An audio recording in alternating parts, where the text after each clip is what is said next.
เอ้ยเอาหวยเป็น1 ใบมีข้อแม้ว่าถ้าถูกหวยฝันว่าเกิน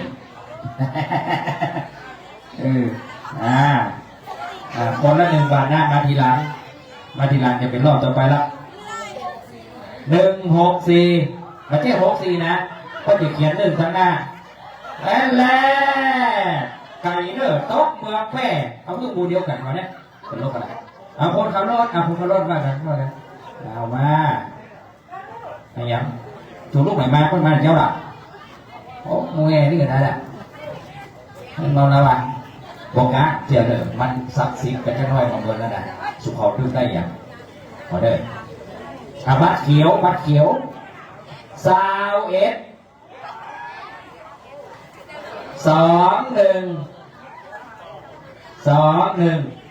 รางวัลใหญ่ไม่กล้าโวยไปไหนกันเด้อถ้ากล้าถามนี่ยังไง รางวัลใหญ่นะครับมาเลย21มาเลยเนี่ยเอามาเขาอยู่ด้วยกันวันค่ำกี่ละวันละค่ำ2ตอนนี้ได้มาตีมาอย่างเงี้ยตีบ้านได้ดีกว่ายังใหญ่ผมมีอ่ะ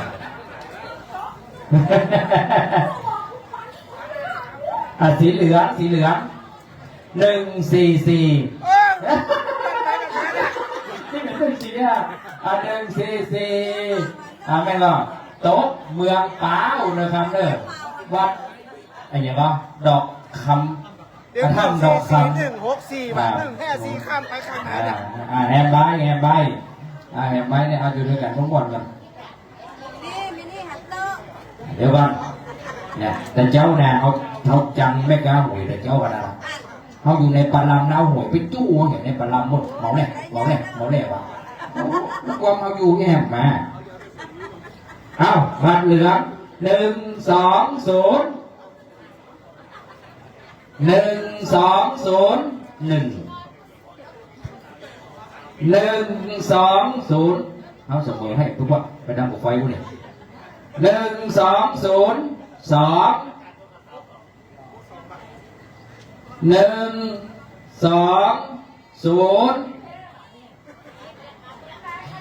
มันเมาไปกี่ไก่ทอด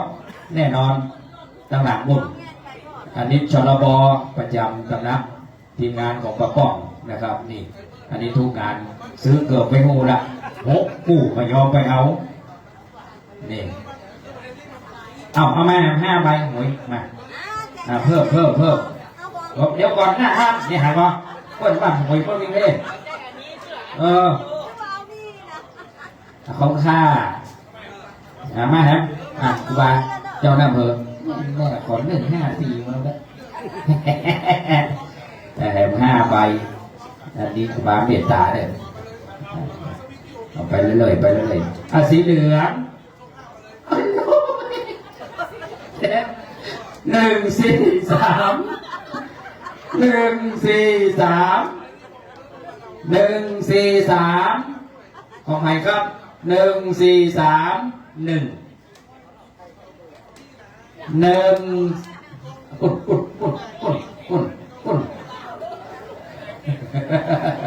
ลูกศิษย์ทำนะมาเลยลูกดวงมันดีมันเลือกคนเดียววันเองกันเนาะมามันรู้เพื่อนอ่ะเนี่ยมามันรู้เพื่อนมาที่ลูกมาที่หลวงพ่อทับดีก็เอาที่มาโต๊ะนะเอาดูกันมวยได้ละ20เอาก็บัตรต้นอ่ะทีมงานไอ้ตอนเอามาบัตรสียังบอกเขายังมันมีบัตรสีเดียวมี2 สีมันเขียนแล้วมันเขียนแต้มหมดเด้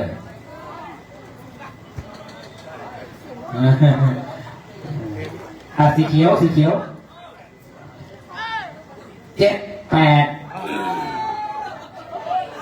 พูดทำตึงมังตึงมวยไว้พูดทำตึงมวย78มาเหี่ยวได้ละเนี่ยมันเนี่ย สีเขียวท่านกี่บาทอ่ะ2 6 4ไหนโอ้ยังน้ำมารูนก็มันมาเจียวละอันนี้ตะกี้ไหวอ๋อที่ว่ามันฟาวตะกี้มาเด้อพอกลับมาได้หมดแล้วเรา145น่ะเต็มขาบจะมาสีเขียวมันหมวดน่ะคัดมาเลยตาเอาไปจับมาเลย3 2 3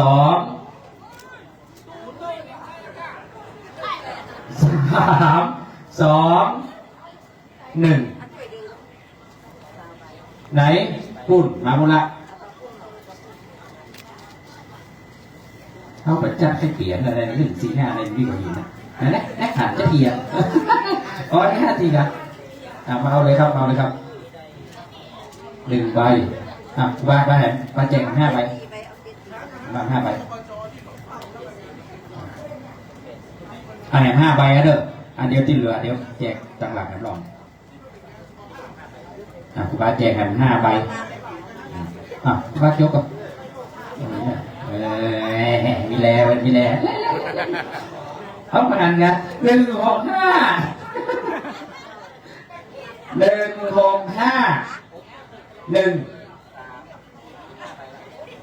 เอามาอันนี้ลูกหลานครับเราเอาสั่นมา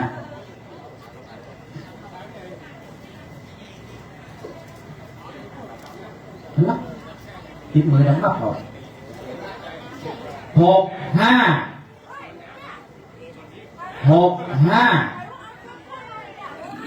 1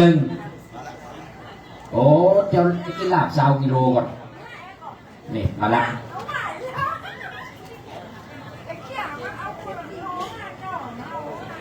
มาทีนี้ก็เมาอู้กดได้อู้ก็กำคันก็ไปอู้ปะเอาว่าเราได้โมดอะไรเนี่ยอันนี้ขว้างเลยเมื่อกี้ไปครับสบายบัตรเหลือง103กูบาแกงแค่หัวที่นี่103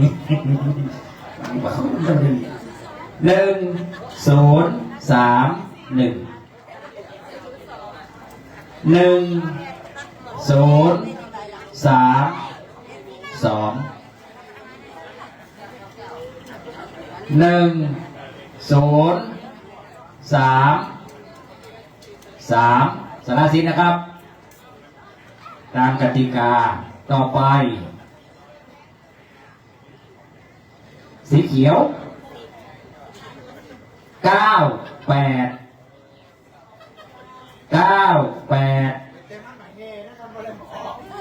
อย่าเริ่มมาโดนตึกบนแล้วมึงเนี่ย981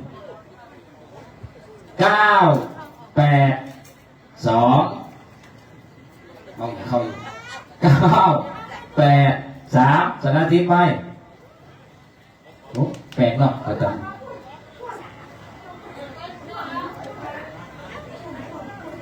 โอ้บรรณาผมเมินโอกาสลูกเอาแม่มาน้องกันเราเปลี่ยนงานทุกอย่างเพิ่มมีเขาไม่กี่เข้า3 ครับเอาไปเลยลูกบัตรเหลือง141อัมพรวงอินหาพอแล้วเอาสลีเมือเอาพนวมเมือเอาหัวเมือมาเมื่อใดเอาเมือตลอดวันนี้เอาโหยเมือนี่โตถึงดีนั่นแหละแม่ทุกข์นั่นแหละนั่นเหลือง138 2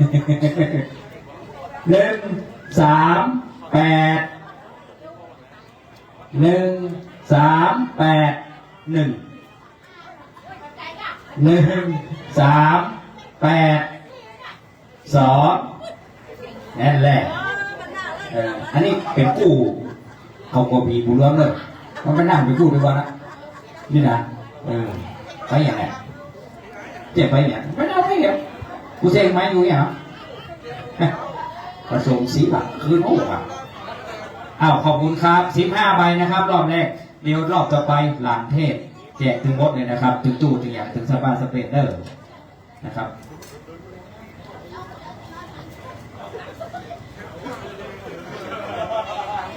เอ้าแฮเดี๋ยวรอบไปรอบไป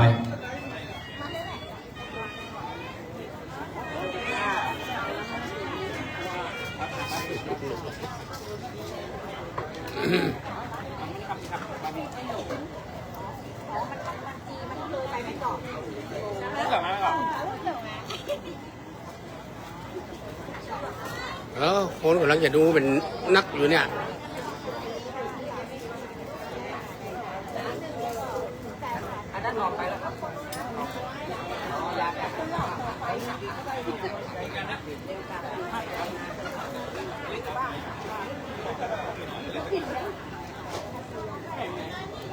มูเฮงทำไม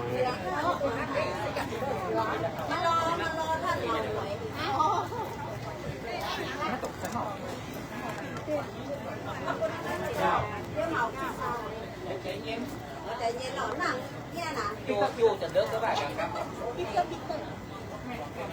เดี๋ยวแฟนมาได้นิดหน่อยไม่ได้มา รอบแบบยาวอันนี้อ่ะยาวอ่ะ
น้องศรัทธาที่มาร่วมงานมี197 ท่านเนื่องจากเวลาตอนนี้ 16:30 นาที18:30 นาทีเตรียมความพร้อมนะครับพี่น้องที่สุมาร์ทนะครับเก้าอี้ข่าวที่มันอยู่ก็ไม้ก็ตอกนะครับเอามานั่งตรงในนี้ได้เลยนะครับขอกระจายเก้าอี้หน่อยเด้อครับเด้อคนเฒ่าคนแก่นั่งนะครับมาเตือไปอยู่ตังเอาเก้าอี้ไปนั่งตังก็ไม้ก็ตอกนะครับพอเก้าอี้พี่น้องเอานั่งเพื่อมันเต็มเก้าอี้ขาวนั่งเพื่อเต็มเก้าอี้ขาวเนอะนะครับนั่งเพื่อมันเต็มเก้าอี้ขาวเพราะว่าเดี๋ยวจะต้องเตรียมความพร้อมทางด้านพิธีกรรมนะครับเดี๋ยวจะได้ถวายการต้อนรับพระเดชพระคุณหลวงพ่อพระเทพรัตนนายกเจ้าคณะจังหวัดลำพูนจะได้เป็นองค์เทศองค์แสดงพระธรรมเทศนามกเทิงแล้วก็สวัสดีครับมุจักใครยังไม่ได้ลงทะเบียนใครที่ยังไม่ได้ลงทะเบียนมาด้านหน้าได้เลยนะครับมาด้านหน้าได้เลยมาเอาบัตรได้เลยห้ามมารอบ2นะเราต้องมีความสื่อสัตย์และจริงใจนะครับปัจจัยโลดมาเอา3 บัตร 4 บัตรคิโลบดีนะครับคิโลบดีต้องยังแตกตายเหมือนบูพามนะเพื่อมันทั่วถึงมันเป็นย้ามันเป็นบัตรสีฟ้ามันคนละสีแจกไปเลยเพราะว่ามันเป็นบัตรสีฟ้าไม่เขียนนะแม่ไม่เป็นไรมันเป็นบัตรสีฟ้ามันไม่เหมือนกัน3 สีสังเกตดูละมีเขียวมีเหลืองและฟ้าไงอันนั้นแหละแจกเลยง่ายดีมารับบัตร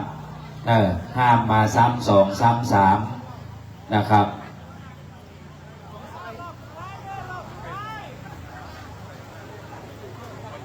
มารับเลยจะต้องเตรียมความพร้อมนะเปลี่ยนได้เลยเดี๋ยวจะได้ถวายกันต้อนรับหลวงพ่อ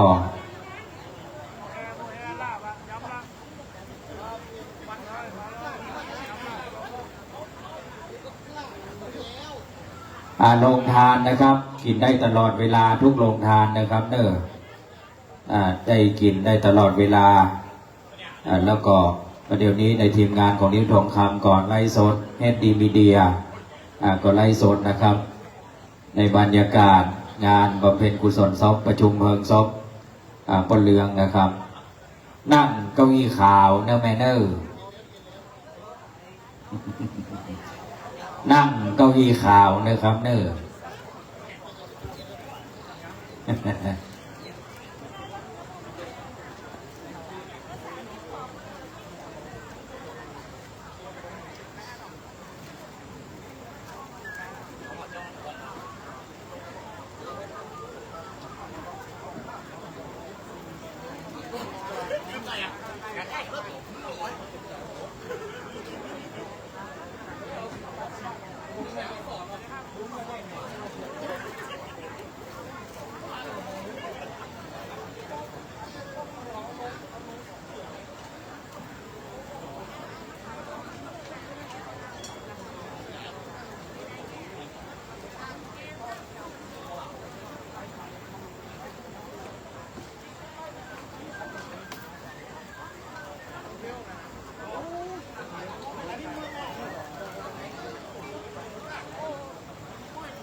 ลงทะเบียนห่างบัตรด้านหน้านี่นะครับลงทะเบียนห่างบัตรด้านหน้านี้ได้เลยนะครับ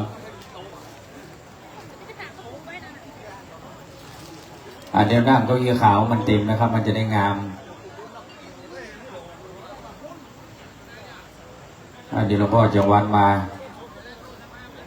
ครูบาเจ้าวัดดงฤาษีถึงปากตางละ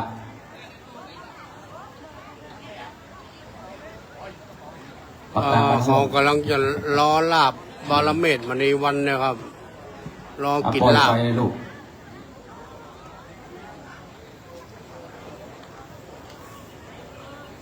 เจ้านี่บนเสียงไป20 กิโลแล้วเนอะ ตั้งแต่การบำเพ็ญกุศลศพได้รับความเมตตาจากท่านพ่อกำนันตำบลรวงเหนือนะครับ ได้รับความเมตตาอนุเคราะห์ไม่ว่าจะเป็นพี่น้องจรบพปลมาบริการต่างด้านรถลาแล้วก็คืนนี้ได้รับความเมตตาจากมูลนิธิสว่างสำเร็จสแตนด์บายนะครับรถให้เรียบร้อยนะครับเพื่อเกิดเหตุอันใดนะครับแล้วก็ได้รับความเมตตาจากท่านนายกติ๊กท่านนายกเทศบาลตำบลลงเหนือได้นำรถน้ำว่าจะมา6 โมงประเดี๋ยวนี้6 โมงเกินหันรถสกันเถอะ โทรหาตะกี้ละนายกว่าเดี๋ยวเราวันก็ยอมไปนะครับแล้วก็ได้รับความเมตตาจากท่านพระครูสุนทรอานันสิทธิ์เจ้าคณะอำเภอฝ่ายธรรมยุทธดอยสะเก็ดเจ้าของสถานที่เกินตลอดนะครับอ้างว่าจะเอาอีป้อกระเพราที่มาได้ฝั่งผมดินเนี่ยสุดยอดแห่งครูบาอาจารย์ครับเป็นดินเป็น200 ลำคุณนะครับเป็นถมไว้ท่าตอนนั้นอีป้อบัคสบายแล้วนะครับสาเหตุที่ว่าเกียมไว้ก่อนเพราะอย่างคือป้าเรืองสามารถหายใจด้วยตนเองได้นะครับผ่านเครื่องออกซิเจนตลอดเวลานะครับเพราะว่าทำการเจาะคอนะครับต้องใจเครื่องทุก24 ชั่วโมงนะครับเต้าตายก็ถึงบัดทอดนะครับแล้วก็มาสิ้นบุญไปสู่บุญตอนแรกเจ้าที่การวิทยวัฒน์ประสาททองจะเปล่งประสาทมาเฮือแหม4 หลังมาเอานะครับเพราะว่าเดี๋ยวประสาทอีป้อกับแม่ไปอยู่ด้วยกันพุ่นละใกล้แม่6 หลังนะครับหอยป้อมหลังก็เลยว่าคือผู้เรืองเขาไปช่วยกันพี่เอาเงินกับบนบุญนะครับแล้วก็ขอบคุณไอ้น้อยนิ้วทองคำที่หูกู้หลายคนตั้งมาว่ามันทำยังไงไอ้นิ้วทองคำเป็นคนทำฮือนะครับกับพี่แดงเป็นทำหูคนเท่า2 คนยืนด้วยกันแล้วก็โบกมือบายบายนะครับตอนแรกว่าจะทำอันไว้นิ้วมาก่อนมีอะไรหาคนเท่าเนาะนะครับดังนั้นก็ขอบคุณในเบื้องเฟื่องไฟนั่งเก้าอี้ข่าวได้เลยนะครับซอกเก้าอี้ข่าวมานั่งได้เลยนะครับเนอะเพราะว่าผมมาเฮือได้ยุ่งเก้าอี้ทางศาลาเพราะว่าได้เก็บตำบลพูดแล้วนะครับมาเฮือได้ยุ่งทางเก้าอี้ทางศาลาเพราะว่าเดี๋ยวหลวงพ่อเดินทางมาถึงนะครับจะได้สดับรับฟังพระธรรมเทศนาแล้วก็พิจารณาพร้อมจะได้นำเข้าสู่ศาสนาพิธีกรรมนะครับตามพระพุทธศาสนานะครับเมื่ออีแม่ก็พิจารณาพร้อมได้มาบริการรักษาศพแล้วก็ลวดเผาวันเผาอีแม่ตกเมื่อคืนมาเหลือ2 คนแล้วผมก็นานพร้อมนอนอยู่หน้าศาลาเฝ้าอีแม่เต้าเก่งนะครับวันนี้พิจารณาพร้อมให้นอนเนี่ยไปไหนละนอนด้วยกันได้เนาะแล้วก็ได้รับความเมตตาจากหลายเบื้องเบื้องฝ่ายนะครับไม่ว่าจะเป็นโรงทานทุกโรงทานแล้วก็โรงทานข้าวมันไก่ของไอ้1นะครับเปิดมาบริการนะครับทีมงาน1 สไลเดอร์แล้วก็ไอติมจากบริเลียนชาญทีมงานไอ้นุกเกอร์ปิลุงเขาไอ้ปิล่าเขาหลายเบื้องเบื้องฝ่ายทำได้เอ่ยนามก็ขอประธานสุมาภัยนะครับเรื่องอาหารแล้วก็ประนอมครัวแม่ประนอมเป็นครัวหลักสำคัญตั้งแต่วันปิดศพแล้วนะครับจนถึงวันนี้ก็แม่นอมได้ยกอาหารสดลงครัวจากบ้านปลานมาทำกันที่นี่ทุกวันนะครับก่อนที่จะฟังทำขอ5 รางวัลแจกอ่ะเดี๋ยวหลวงพ่อมาถึงเด็ดเต็ดแล้วเปิดละขอ5 รางวัลแจกกันวะขอกันได้2 กันหมดนะครับแน่สุดยอดท่านนายกมาละเทศบาลตำบลลงเหนือท่านนายกติ๊กนิ้วจะมากี่กันครับมาขอ นิมนต์ตุลุงแดงแจกหวย5 บัตรนี่มาเอาหวยมา5 ใบเอาหวยมา5 ใบ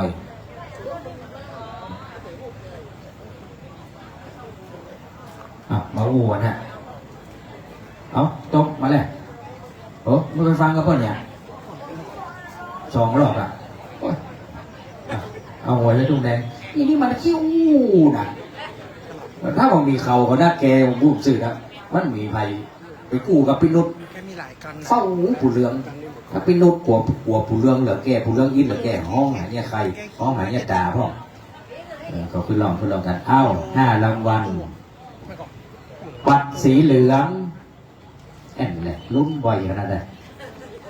โอ้งาม100 100 100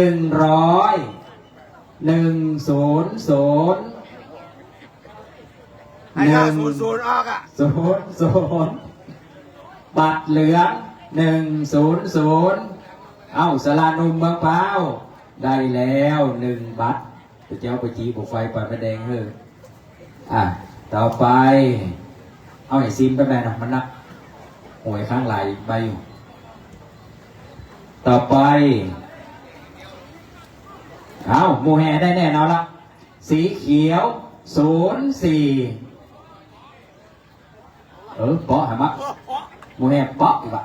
041 10 ใบไปเลย041มาเนี่ยเวลาประจับรางวัลอีแม่ก็กำบัตรไว้ท่าเลยไม่ได้หันเดี๋ยวจะมาลืมไปเมาห้าวเข้านึ่งไก่ทอดเมาห้าวเข้ามันไก่ใช่ครับผลไม้มาเลี้ยงได้ไปเลยต่อไปบัตรเหลือง132ที่ไหนนี่ของใครของแม่ของพ่อของแม่เนี่ยเดี๋ยวเลือกคนเดียวมัน3 บัตรพ่อแม่ลูก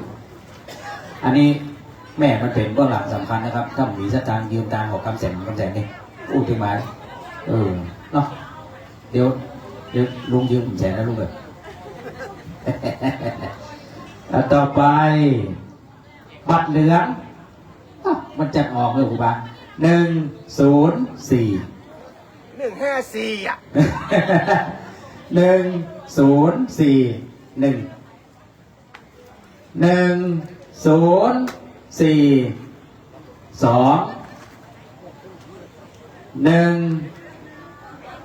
หนไผ่สลาอ๋อสลาแซกฮะ สลาแซกอันนี้แม่สลาแซกอ่ะแม่นวันนี้แม่เนาะแม่ แม่สลาแซกเมียขอถึงห้องแม่ดับเพลิงมาเอาบัตรเอาเลยต่อไป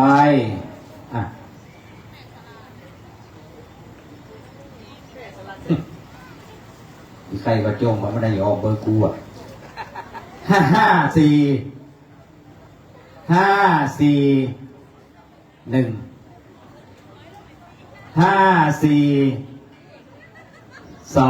่ย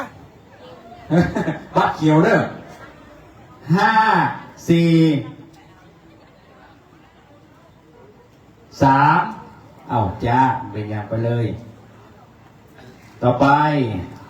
บัตรเขียวนะครับแน่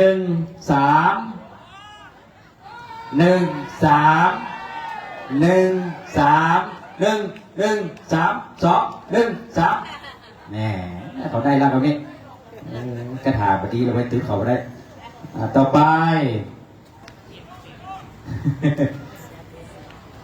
หน้าเก้าอี้ขาวนะครับ184สีเหลือง1841ข้ามไปกับข้ามมา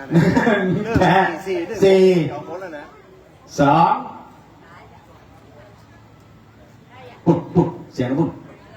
ไม่หรอ184 เอาไปต่อไปมาแล้วเอา ไห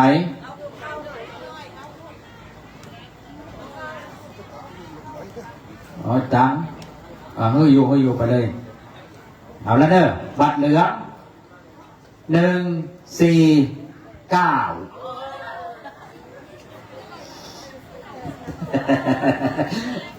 ก็ได้514หมดแล้วเต็มขาดแล้ว1491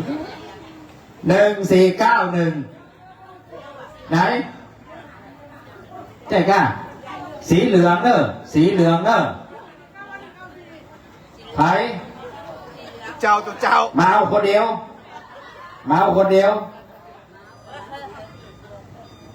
นี่เอาคนขับรถหน่อยมั้งเอาคนขับรถเอาคนมาคนเดียวไม่ดีดูหันแค่หัวไม่แง่นี่นะเจ้าขนาดตับบนกันเลยนะเจ้าธรรมดาเนอะหันนี้นะจะเพิ่นมาเครียดนะครับทีมงานครูบาเจ้าคณะอำเภอนี่เจ้าคณะอำเภอนะครับอันนี้ก็มาเครียดอีเดือนมาเป็นกำขึ้นเผาปอกคือนี่ละเผาปอกคือนี่ละวะปิดไปแล้วไงกูคืนนะบัตรเหลือง191โอ้พอยังเปิดป่วยด่ะ191ไอ้เมย์แนะวันนี้หวยที่จะลุงแดงกลับเป็น191พอดีนะไอ้คนเนี้ยเอาล่ะถ้าพี่ไปตีกับโยห้อง191นี่เด้อแถม2ใบเดี๋ยวหลวงพ่อจะมาละต่อไปบัตรเหลือง177ได้ไงมาได้หรอแม่ลองพองมาทุกงานได้ทุกงานนี่งามเหรอเปิ้ลไม่คือต้นได้ถึงวันแม่เอาคนเดียวนะได้กินกว่าลำแล้วเขียวอีเดือนก็เขียวอีนี่ให้เอาบันเนี่ยก็ไรนะ ผมไม่รู้เลยนะผมไปโค้ดมาเก่าเอาเขียวแล้วเด้อพี่ไก่หวยแล้วนะก่อนหวยทำหวยแล้วที่ไปอะไรซาวอยู่เนาะบัตรเขียว45ที่ไหนปุ้ยหันไม่กล้าเข้าหลามติ๊กตอกก่อนที่อยู่ลำปูนอันนี้น้องมันแล้วพอปี้มันนี่ลูกปูวงมันมอตีมีดลูกผู้จ่าของมดนะลูกโฆษณาของมดนะอันนี้เป็นรถรับส่งผลไม้ตัวจังหวัดเอาหวยมาอีกมันเหลือ3กันเอามาแห่งเหลือ34เอามาแห่ง14กันเดียวมันจะเดินแจ้งหวยเลยเอาใครดีบาดง4มาล่ะพวกกำนันไม่ไหนหนีมันฮ้อนมันหนีไปหาพัดลมพุ่นพวกกำนันไม่ไหนพวกกำนันปันพวกกำนันพวกกำนันเจ้งหวยลูกบ้านเอามาแห่ง14ดับเพลิงมาเอาบัตรหรือยังพวกกำนันปานไหมพวกกำนันปานแจก10 ใบเอาลูกพวกกำนันปาน10 ใบเป็นยังบอกอันนี้พวกกำนันพวกกำนันอะไรครูบาดง4มาแล้วนิมนต์นะครับพวกไอ้เนี่ยโดดขึ้นปิ๊กน้อยชอบเนี่ยเดี๋ยวก่อนฝากบัตรเขียวอัลลอฮ์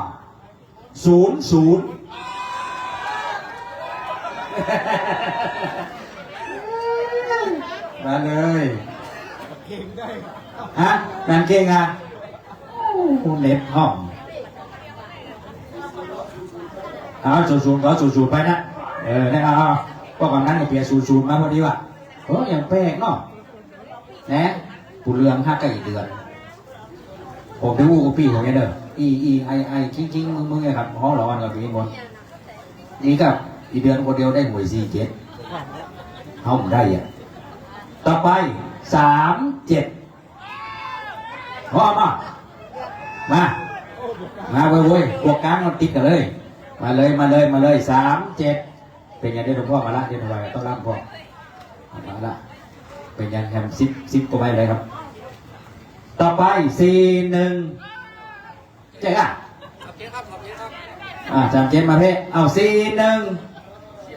สีเขียว411 412 413เจ๊หลวงพ่อมาละผมมาด้วยกันโหไปอยู่นี่กับนี่แต่เนี่ยมาลูกมาต่อไป15ครับนี่ลูกเอาแฮมมาอาจารย์ไว้จะดีหลวงพ่อมาละเดี๋ยวเว้ยเอาแจกให้14ใบนะซิ่งเลยต่อไปโอ้ยมีกระเขียวเอาไปห้องว่าเปลี่ยนไม่ได้เขียวนะ05ปวดมูเห็บะฮะที่ไหนมา05เขียวเด้อโวยมา3คนได้3คนอ่ะเขาวันเน็ตห้องอีป้อนี่ปิดขนาดได้พูดแบบซื่อเลยอันไปบอกลูกเกิดว่าขยะกินน้ำลูกเกิดได้น้ำมาตาหนึ่งบัตรเหลือง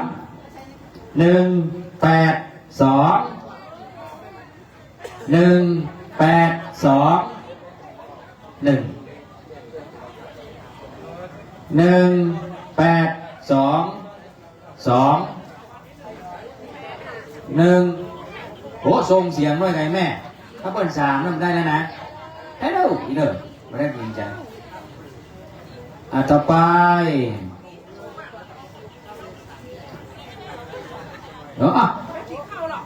สีฟ้า03สีฟ้า03สีฟ้า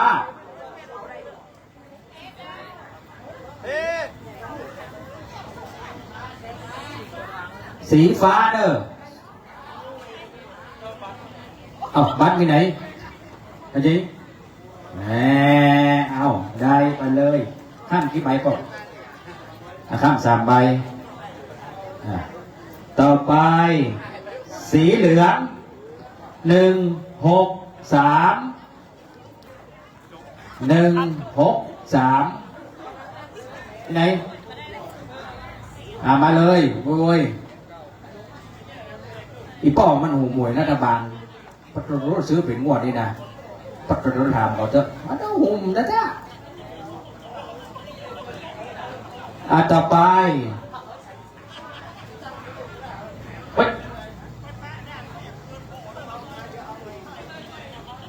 124มาเลยสีเหลืองได้2รางวัลโวยหลวงพ่อมาแล้วเนาะลงมาแล้วอาเจ๊185สีเหลือง185สีเหลืองโอ้หมูคิงบุ้มล่ะโอ้มาเลยกำลังจะกินน้ำลงฐานอีกหมดแล้วกันนี่ล่ะในรอบต่อไปหลังเทศนะครับเนอะหลวงพ่อมาแล้วครับเอาเจอพี่นานพร้อมขอไม้1ตัวนู่นพี่นานพร้อมเชิญประคับประคองได้เลยครับ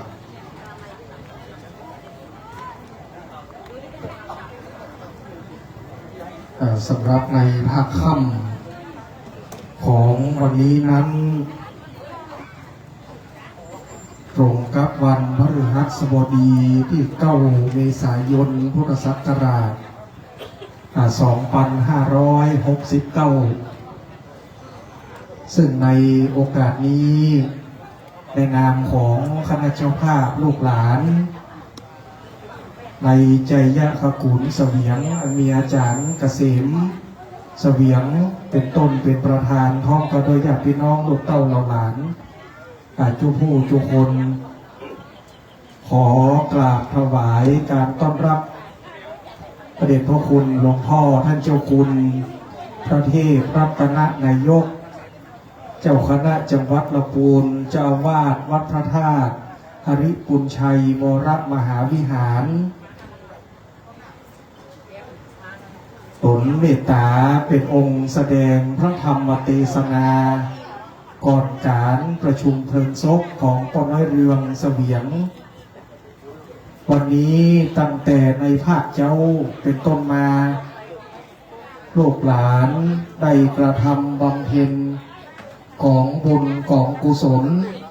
อันเป็นส่วนทักษิณานุประทานกิจเพื่อน้อมอุทิศเป็นกรปนาผลในภาคบ่ายตั้งแต่ 13 นาฬิกาได้กินตาลหยาดน้ำได้นิมนต์พระสงฆ์พระมหาเถระอันมีหลวงพ่อพระครูวินิจสุธาจารย์เจ้าคณะอำเภอแม่ออนเป็นต้นเป็นประธาน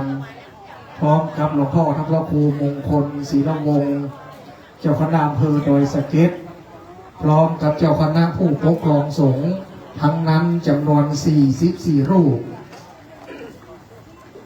ได้โปรดเมตตาสวดพุทธมนต์มาติการับถวายจตุปัจจัยไทยธรรมได้ทำการตอดผ้าไตรบังสุกุล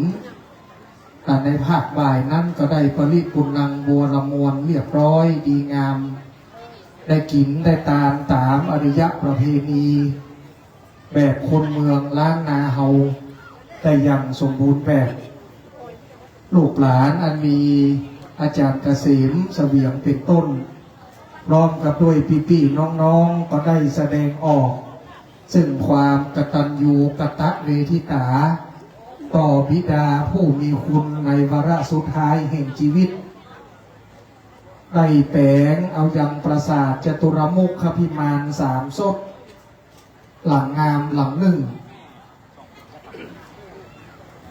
ได้บรรจุยังสรีระสังขารธรรมได้ตั้งไว้บริเวณห่วงเมนปราสาทกลางวัดป่าไตรลักษณารามโดยได้รับเมตตาธรรมจากหลวงพ่อพระครูสุนทรอัฏฐสิทธิ์เจ้าคณะอำเภอดอยสะเก็ดธรรมยุทธเจ้าวาดวัดป่าไตรลักษณารามนั้นได้เอื้อเฟื้อสถานที่ในการจัดตั้งบำเพ็ญกุศลส่งสักการตานข้าบปน้อยเรืองเสวียงในวันนี้ส่วนในภาคค่ำตอนกลางคืนนี้ก่อนที่จะได้ประชุมเพลิงศพปน้อยเรืองนั้นตามธรรมเนียมปฏิบัติก่อนจะส่งสักการตานข้าบจะได้มีการเทศนาธรรมแบบพื้นเมืองเหนือผูกนึ่งในค่ำคืนนี้ได้รับเมตตาธรรมจากพระเดชพระคุณหลวงพ่อเจ้าคุณพระเทพรัตนนายกเจ้าคณะจังหวัดลำพูนวัดพระธาตุหริปุญชัยวรมหาวิหารพระเดชพระคุณหลวงพ่อนั้นได้มีเมตตาสูงต่อลูกหลานโดยเฉพาะอาจารย์เกษมปันเกยเฮานี่ก็ถือว่าเป็นลูกศิษย์ของพระเดชพระคุณหลวงพ่อมีความนอบน้อมเคารพในปฏิปทาศีลาจริยวัตรของพระเดชพระคุณวันนี้พระเดชพระคุณหลวงพ่อนั้นได้เมตตาต่อลูกต่อหลานได้เมตตาต่อปน้อยเรืองเสวียงผู้ได้ถึงแก่มรณกรรมไปได้เมตตามาผายมาโพธได้มาเทศนาธรรมวันนี้จะได้ฟังธรรมนิพพานสูตรก่อนการประชุมเพลิงศพซึ่งในขณะนี้พระเดชพระคุณหลวงพ่อนั้นได้เมตตาเดินทางมาถึงยังสถานที่บริเวณด้านหน้าห่วงเมนปราสาทของปน้อยเรืองเป็นที่เรียบร้อยเจิญคณะญาติพี่น้อง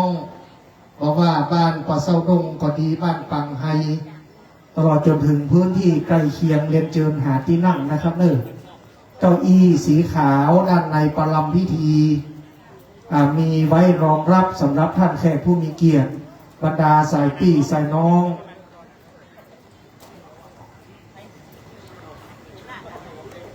บรรดาญาติพี่น้องบ้านไกลบ้านไก่ได้เดินทางมาในทั้งภาคกลางวันและกลางคืนวันนี้จะได้ส่งสักการตานข้าบ ป้อน้อยเรืองในภาคค่ำวันนี้น้ำจิตน้ำใจแห่งสลาบอกไฟ8 จังหวัดภาคเหนือได้ทราบข่าวการถึงแก่มรณกรรมของป้อน้อยเรืองเกาบอกฟืนบอกไฟมาช่วยก็ต้องขอบคุณทุกท่านมาณโอกาสนี้นะครับก็เลยจะได้ขอบคุณแห่งคำรบหนึ่ง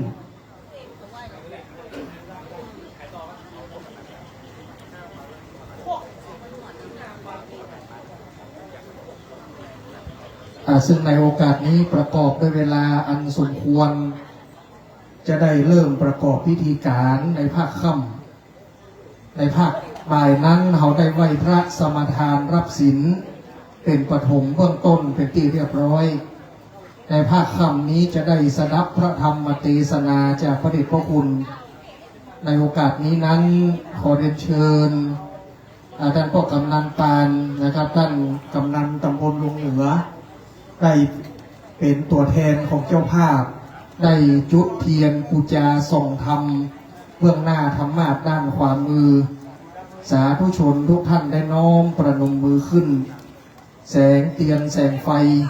จะได้จุดโชคช่วงชัชวาลอันว่าแสงเทียนแสงไฟนี้จะได้เป็นแสงส่องสว่างนำการนำจิตตะดวงวิญญาณ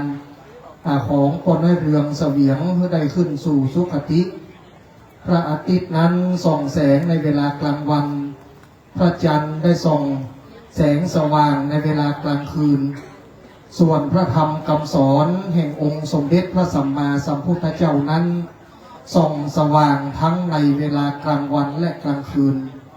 จากนี้สาธุชนทุกท่านได้ตั้งใจกล่าวกรรมปูจาพระรัตนตรัยและจะได้สดับพระธรรมเทศนาโดยพร้อมเพียงกันสืบไปอิมินาสการินาพุทธังอภิปูชยามาอิมินาสการินาธัมมังอภิปูชยามาอิมินาสการินาสังฆังอภิปูชยามาอรหังสัมมาสัมพุทโธภควาพุทธังภควันตังอภิวาเทมิสวาขาโตภควตาธัมโมธัมมังนะมัสสามิสุปฏิปันโนภควโตสาวกสังโฆสังฆังนะมามิ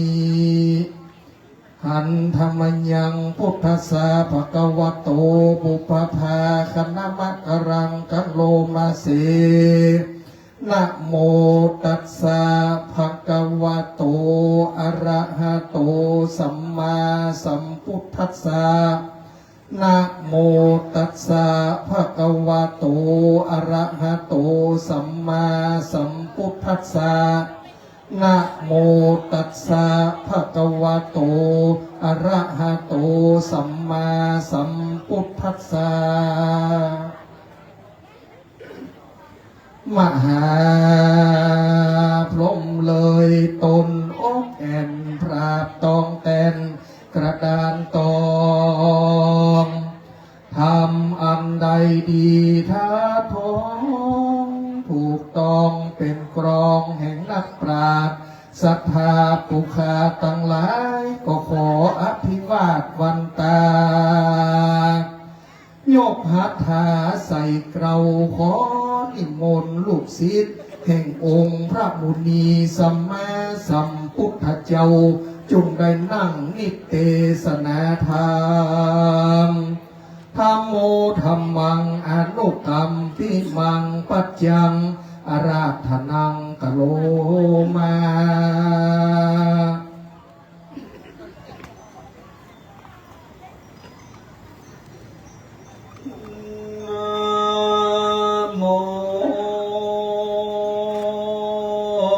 ตัสสะภะคะ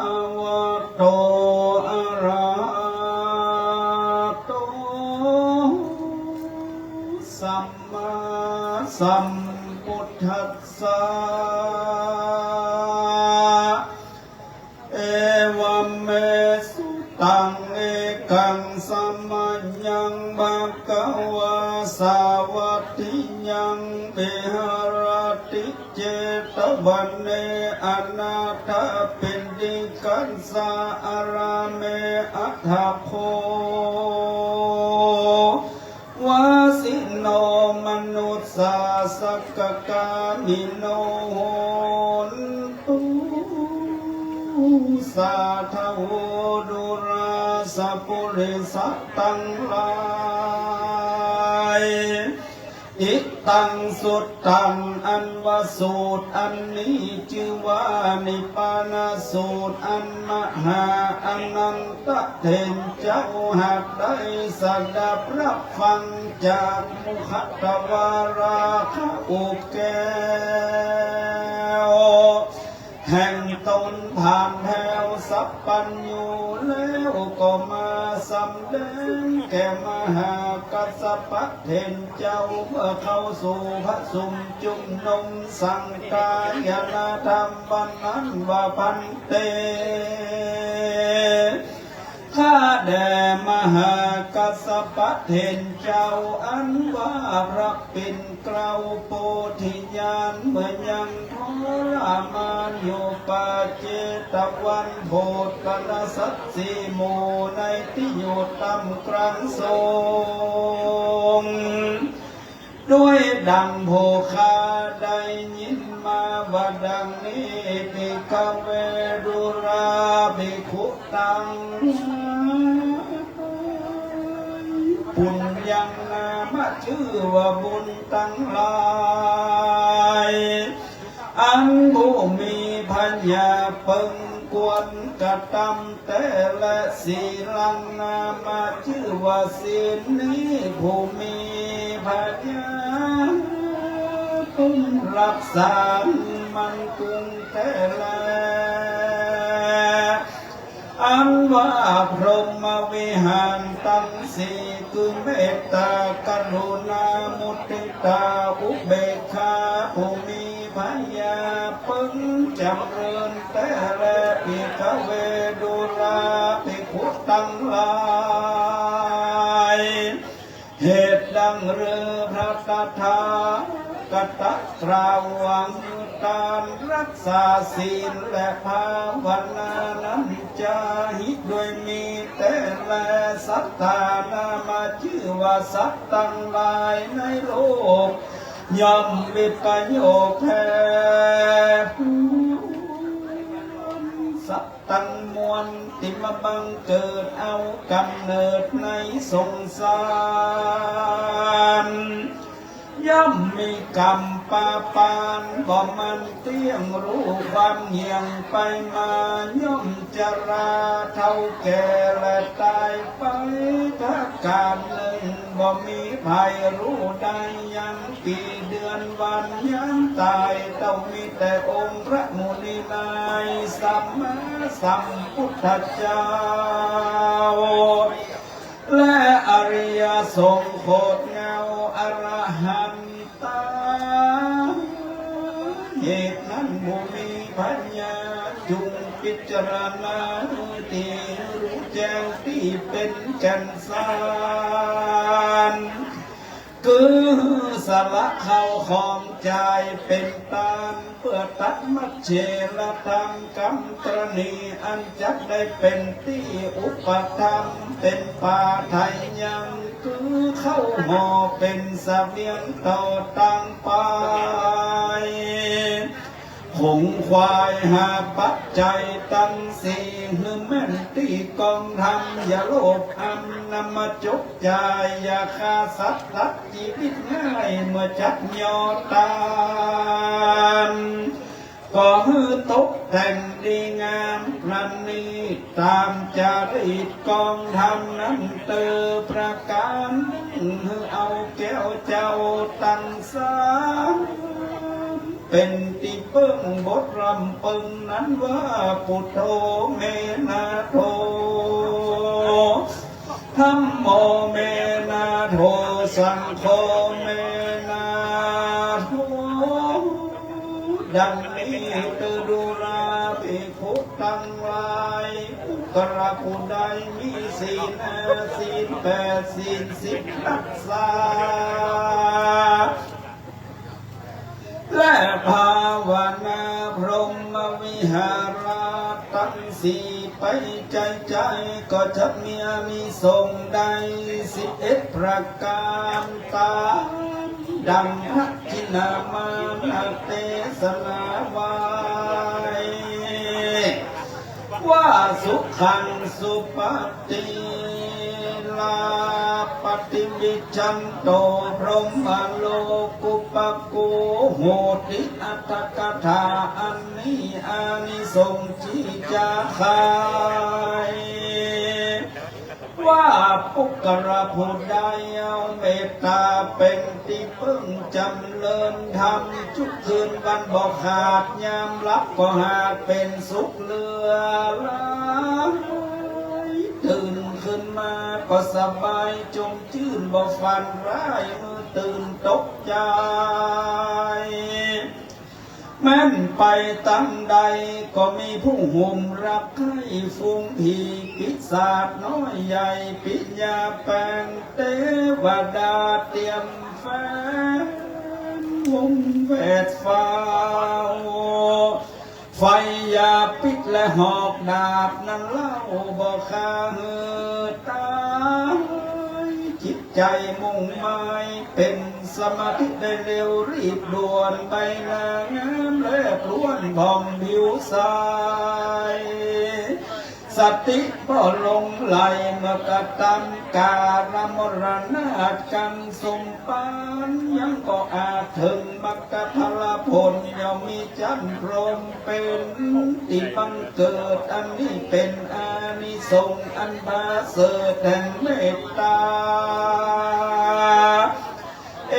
กตัสสารวม11ข้อกล่าวด้วยอันย่อพอเข้าใจความนี้แหละนาดุราภิกขุตังกระยิ่งใจผู้มีปัญญาผาทันนาให้ถึงสุขอันมีในเมืองคนและเมืองฟ้าถึงฟังกำนาคุณเนรปานมีศรัทธาเป็นข้อก้าวเชื่อใส่ในกุญแก้วเจ้าสามหักมีศีล5ศีล8ตามตำนองสุตะรับฟังคำสอนของนักปราชญ์เจ้าอย่าได้ขาดตามดังพระพุทธเจ้าหากเทศนาว่ามูลแห่งศีลนั้นมี5ประการคืออิริมีความละอายต่อบาปโอตตปะมีใจสะดุ้งขยาดเก่งปูยังกำมืดมัวอยากจ้าขันตีอดต่อกรรมจงแจ้งดานาอดต่อสัตติมาสัตตอมไตอันหนึ่งมีเมตตาไฟรักพิญญาแปลงกรุณานั้นมีใจรักยำแยงต่อสัตว์ที่ได้ทรมานลำบากปล่อยสัตว์พ้นจากการทุกข์ทางหมดทุกคนนายังสัตว์ต่างหลายน้อยใหญ่เป็นใจไฟจมบานผู้ใดมีธรรมประการนิลาวศีลก็จะมีรากเงามันเตี้ยงบ่บิดเบียงเฟื่อนไว้ผู้นั้นก็จะมีศีลใสอยู่กับตนนั่นแลดุราภิกขุตังหลายแทนพระการหนึ่งอุคราผู้บ่หูลักษณะแห่งการตามรักษาศีลภาวนาหันเปิ้นตามก็เต้านับตามไปบ่ขาดลังเตื้อก็บ่อาจได้ถึงสุขแท้ดีลี เป็นดังเศรษฐีสองผัวเมียมีเข้าของ18 โกดนับเป็นโจกมั่งมูลมีถ้าว่าได้กระทำกรรมบดีเหมือนยามหนุ่มนั้นผู้เป็นเมียนั้นมีใจคุณด้วยราคะตัณหาได้กระทำกาเมสุมิชาจาราใจอื่นส่วนผู้เป็นบัวนั้นก็มีใจบ่ชื่นตั้งทางได้โลภอันเมาฝอยเงินคำกับคนอื่นติกล้าขายกับกันมาอันหนึ่งได้ขาดเมตตาขานกอย่างน้อยเอาเลือดนกน้อยมาผสมยากันว่าสองขา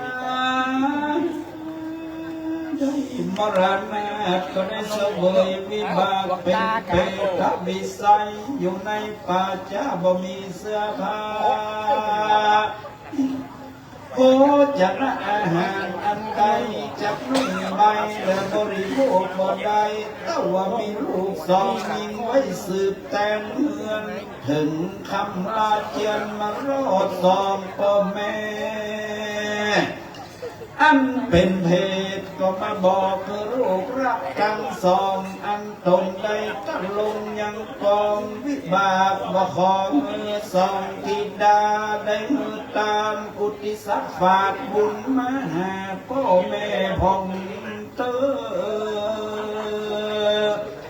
เหมือนนั้นนางทั้งสองพี่น้องก็มาชกจ่ายเข้าของเป็นตานไปใจก็ยังบ่ได้รับส่วนบุญตานกุมารีสองพี่น้องก็ประกันไปไว้พระพุทธเจ้า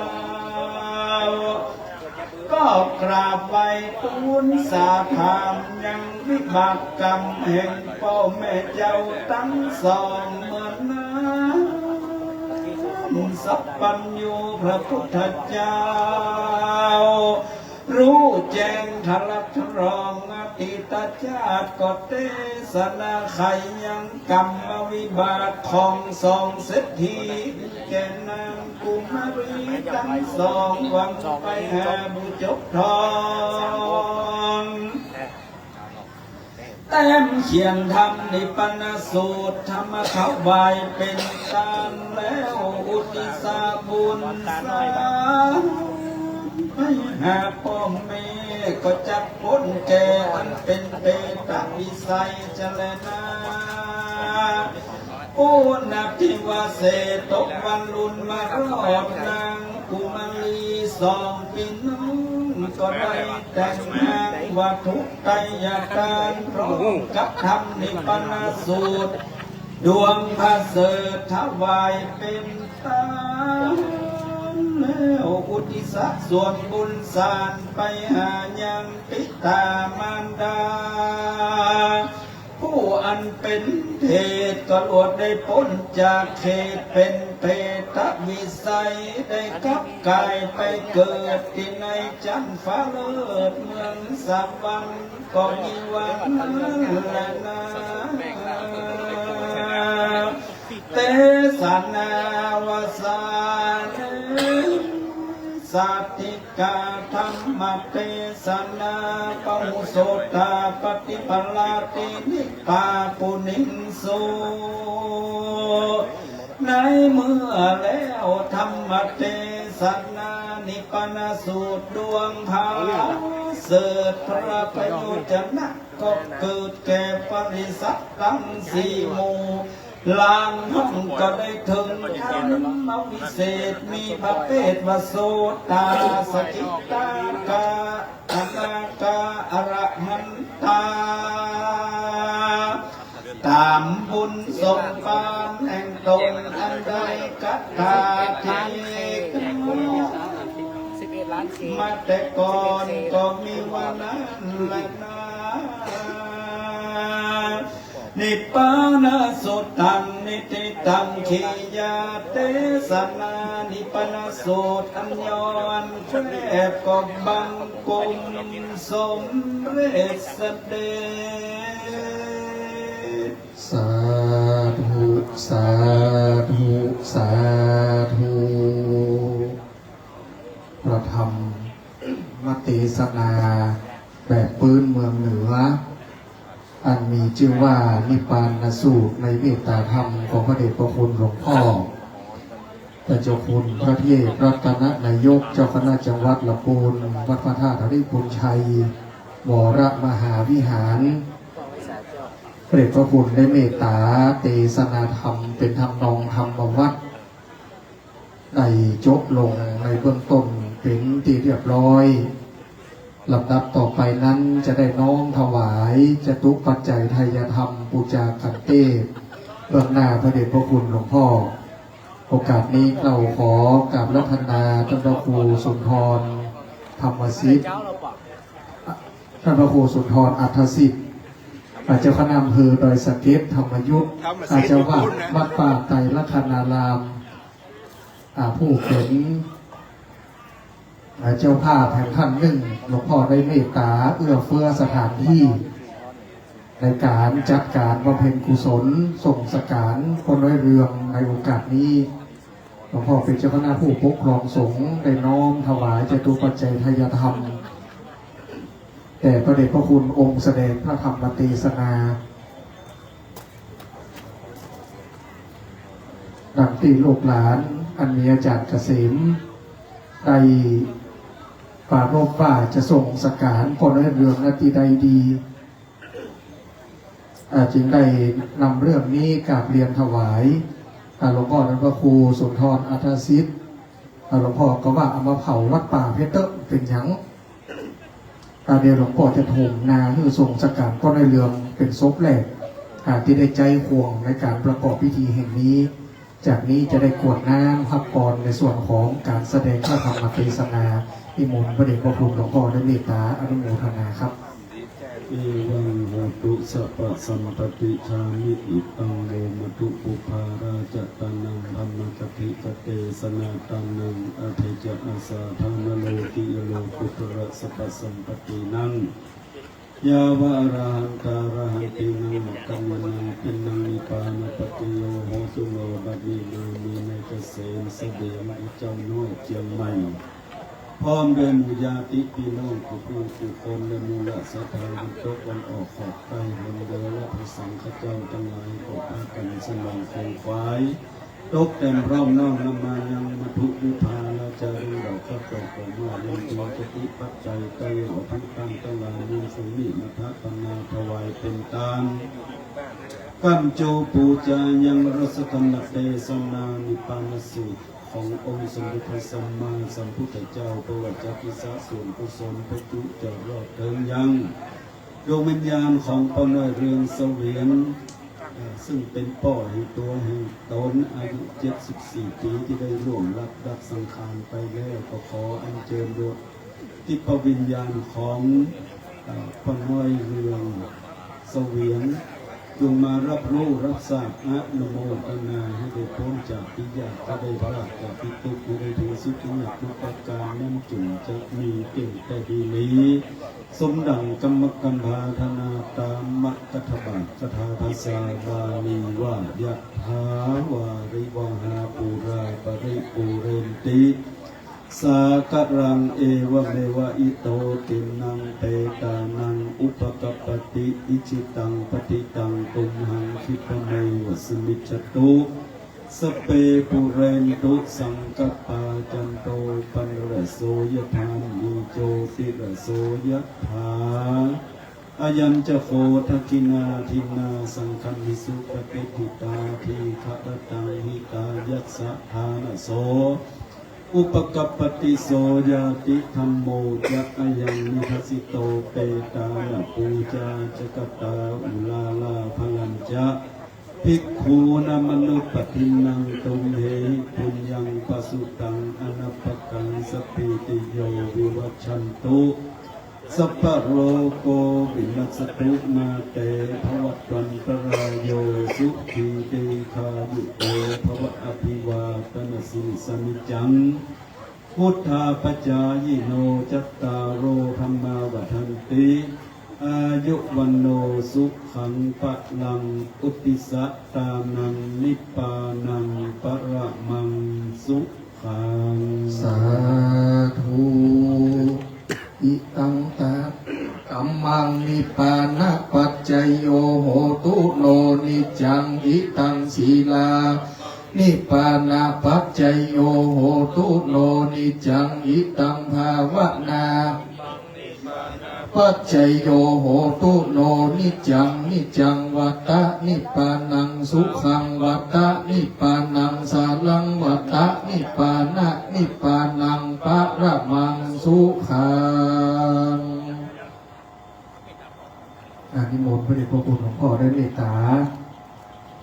ได้นั่งเทียบที่เก้าอี้รับรองลำดับต่อไปทางคณะเจ้าภาพจะได้มีการแจกรางวัลพิเศษนะครับ อาจารย์เกษมจะได้ชี้แจง น้องๆพี่ๆขอยกตู้2 ใบแล้วก็ที่นอนเอาไว้แถวหน้าพี่นานขวัญชัยเดี๋ยวขอดูแลเรื่องเตียงแล้วก็ทางด้านหลังขอยกตู้มาทางหน้า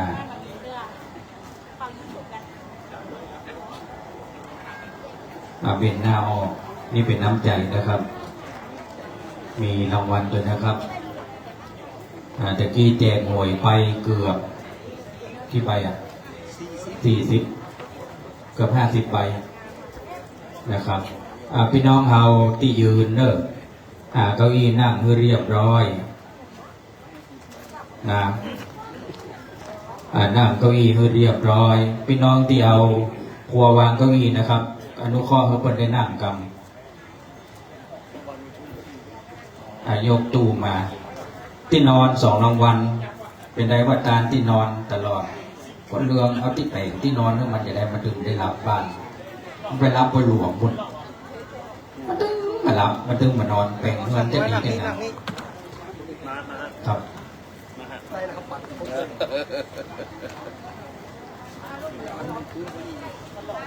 อันนี้รอหลวงพ่อจังหวัดกับหลวงพ่อจังหวัดบอกเนาะกำเดียวเอาสรุปมาก่อนหลวงพ่อไปก่อนครับเดี๋ยวครับเดี๋ยวผมแจกรางวัลน้อยไปก่อนเอาหวยมาอีก10 ใบใจเย็นๆสลาปูไฟมาแล้วนะครับกินมัวมาแล้วเพื่อนอันนั่งเก้าอี้นะครับเพื่อความเป็นระเบียบเรียบร้อยนะครับเดินไปเดินมาแล้วนะครับเพราะว่าเดี๋ยวจะวุ่นวายนะครับเพราะว่าช่วงจีบกไฟก็เดี๋ยวจะได้เพี้ยวแล้วก็มีการแสดงไปครับเอาหวยมาตะกี้เอามาคิมมาคิมมา4 รางวัล4 รางวัลมาคิมมาแจกหวยกำหวยฮะกำหวยเลยครับกำหวยฮะแจกอย่างเดียว147 6สีเหลืองเดี๋ยวก่อนของไผ่แล้วแง่ไปไหนโอ้มาได้นะถ้ามาขึ้นออกซ้ำเนี่ยผมมาเดี๋ยวบอกก่อนเพราะว่ามันจำกันได้นะครับไปเลยเมียก็ต้องเมียมานะครับมันมาได้เดี๋ยวหอยว่าเพราะโอ้ลุงนี่มาได้2 เตื้ออย่างนั่นก็7โอ้อายุพ่อนี้นะไผ่มาไม่ได้ดึงหัวดึงเมียมาเลยตะกี้เมียเนี่ยโกงท้องนะอันนี้นี่ผัวเนี่ยอันตะวันออกหน่วยละนอนเซลล์ก่อนดีเลยนะเราตึ้งหักเขาก่อนนะต่อไปสีเหลือง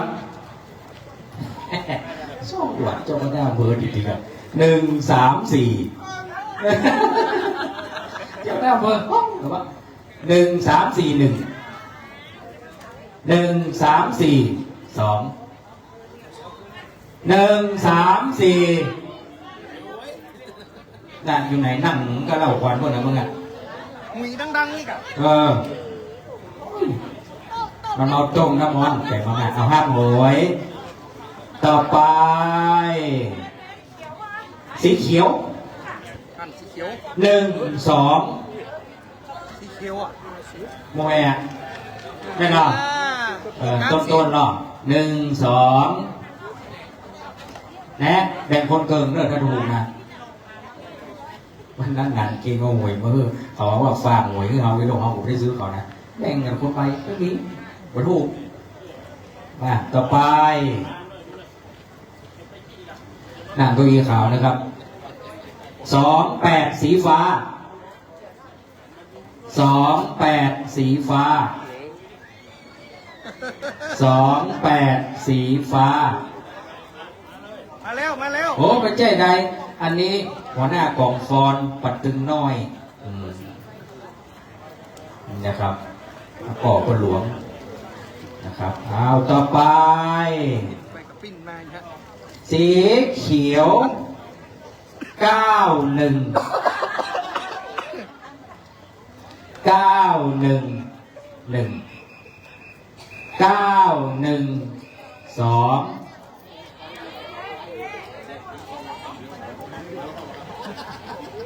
มาเว้ย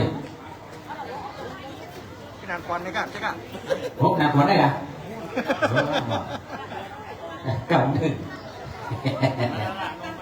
เจ้าหน้าอำเภอกระบุจานเขียนนักเกเลยได้เจ้าเลยนะไอ้มาแกงนะได้เที่ยวเป็นยังต่อไปมีไหน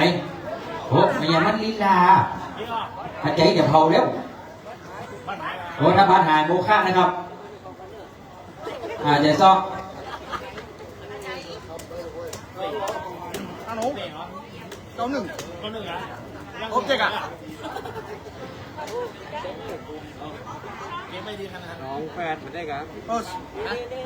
มากันมาพิการไม่กันไป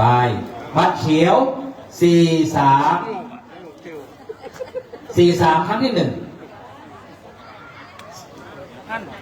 ลยนะที่แม่ช่วงนี้เอาบัตรอีกเข่าไว้เลยนะครับมันจะง่ายมันต้องไปใส่กระเป๋าแล้วนะครับมันจะโวยเนอะนะครับเอามาแฮมต่อไปบัตรเขียว55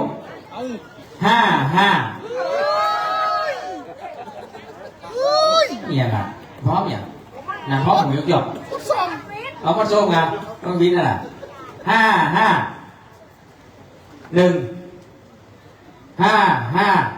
อาจารย์ขออนุญาตคน1 ถุงน้ำเผานะคนบอกเพื่อตีไว้เขากัดปอกเจือกันนะต่อไปแบบที่รางวัลบัตรเหลือง160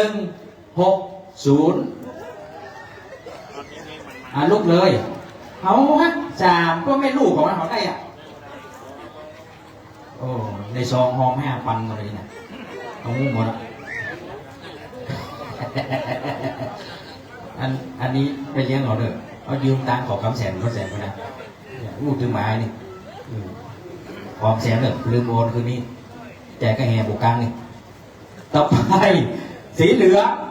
แน่112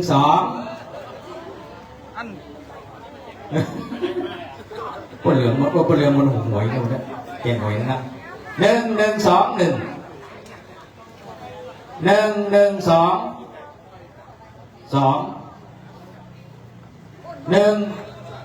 โอ้นี่กะไฟสลาบอกไฟ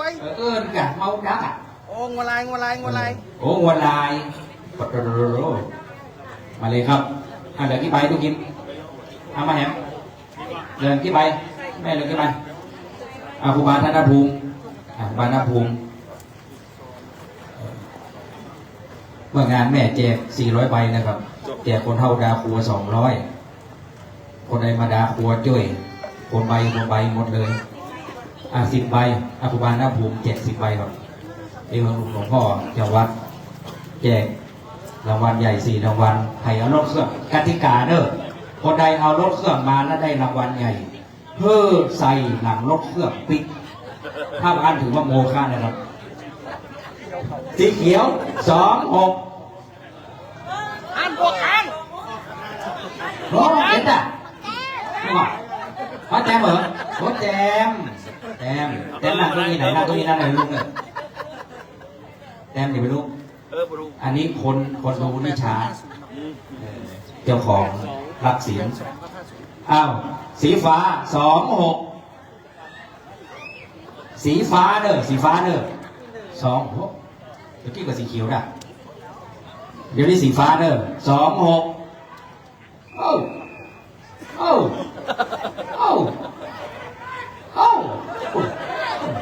นี่กะเสียงคนได้รางวัลต้องดังอีกะดีใจเนาะผมจะรับเลยพูดเฮ้ยเบากำลังกี่เข้าแน่ แหมต่อไป สีเหลือง117โอ้นี่วะ117ไหนมาเลยลูกมาต่อไป สีเหลือง166ใครอ่ะฮะโอ้มาเลยครับอย่างน้ำใจโครงการในขายก็เยอะแยะมากมายลงทานมีงานเดียวเนี่ยครับก็เข้าเลยถึงวันบัตรเขียว11บุญปัจจัยก็แห่ละโอ้ยเป็นแดนนะเอาวูกันแล้วนะมาหอมอย่างปกกลางนี่ผมอวดอย่างคือมีมติของคณะแห่ว่าถ้าไปแห่งานไหนมาเพิ่งกินเหล้าเตืองานเลี้ยวมาใดกินวันต่อไปบัตรเหลือง168สวยงามมากผู้เรืองฮักก็อีกเดือนคนเดียวอายุ74ออก47อีกเดือนถูกคนเดียวเขาได้ก็เขาผูกกับตัวมวยไล่ใหญ่แต่น้อยแค่หัวอายุผมนะครับบัตรเขียว25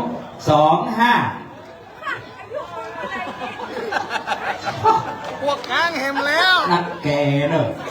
มา2552ได้ยังไงที่ไหน25ได้หรอนี่มาเลยไอ้บนผีผู้ยางนี่แท้นี่ไปส่งไหนครับเจอไปส่งที่บ้านทีเดียวต่อไปห้างกี่รางวัลมา3 รางวัลบัตรเขียว941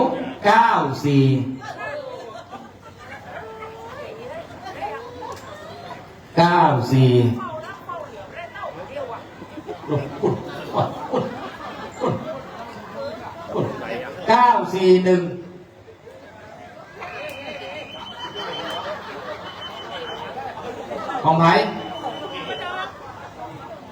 ปนอมครัวปนอมมาเลยยุกไก่อะไล่น้องว่ะมาตั้งไฟผมมาได้ติดป้ายพี่น้องรวมเหลือว่ามันมีบนหลวงไปว่ะเอาว่าเจ้าคณะอำเภอจะเป็นหลวงว่ะเอานกเขือกมาอย่างกูคือต่อไปเหลืออีก2 รางวัลบัตรเขียวเอามาตรงนี้มา2โห25ยังมีฮะ221 3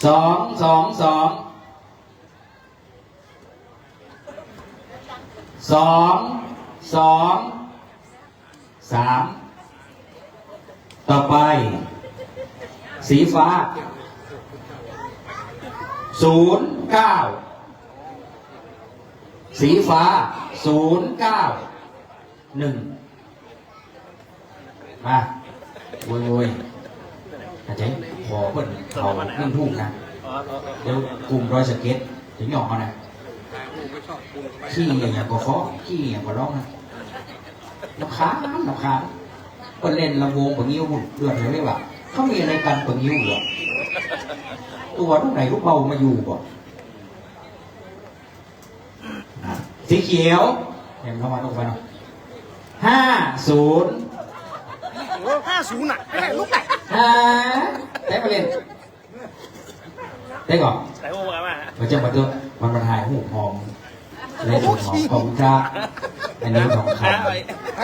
เป็นช่างภาพที่มันมีเวลาว่างแม้แต่วันเดียวนะครับคนนี้นะครับวันละ3,500พี่น้องขึ้นออกมาเยอะเดือนหนึ่งเจ็ดน้อยนะบอกก่อนนี่นะนี่นะน้องๆผู้ชายน้อยใสก็มีข่าวที่ว่างนี่ครับขอเก็บออกมาก็มีข่าวที่ว่างครับเก็บที่เก้าขอที่เก้าอี้ที่วางครัวนะครับเอาเงินรางวัลกรรมไปเจอที่ขอจะมีนักจับฟ้อนมานั่งนี่ขอเก้าอี้ว่างมาขอเก้าอี้ว่างมา เอาครัวที่วางนะครับครัวที่วางที่ว่างที่เก้าอี้มันมีภายนั่งเก็บเลยหรือวางครัวของที่เก็บเลยผมจะเอาเพื่อจ้ำฟ้อนนี่เดี๋ยวเอามาเก็บนี่เอาเพื่อจ้ำฟ้อนเดี๋ยวจ้ำฟ้อนอย่ามาฟ้อนมีอยู่ครับตึงตั้งหลังตึงตั้งหน้านะครับตึงตั้งหลังตึงตั้งหน้าขอเก้าอี้กำครับขอเก้าอี้กำทุกตัวที่ว่างพอดีจ้ำฟ้อนมาหั่นสาวป่ายนะครับอินดูเขาเอานัดย้ายให้เลยย้ายให้ก่อนขอเก้าอี้กำผมมีเซอร์ไพรส์เรื่องจ้ำฟ้อนงามที่สุดละมาฟ้อนวันนี้ตุ้ยที่สุดละงามประภาเกาหลีมาให้หมดเลยลูก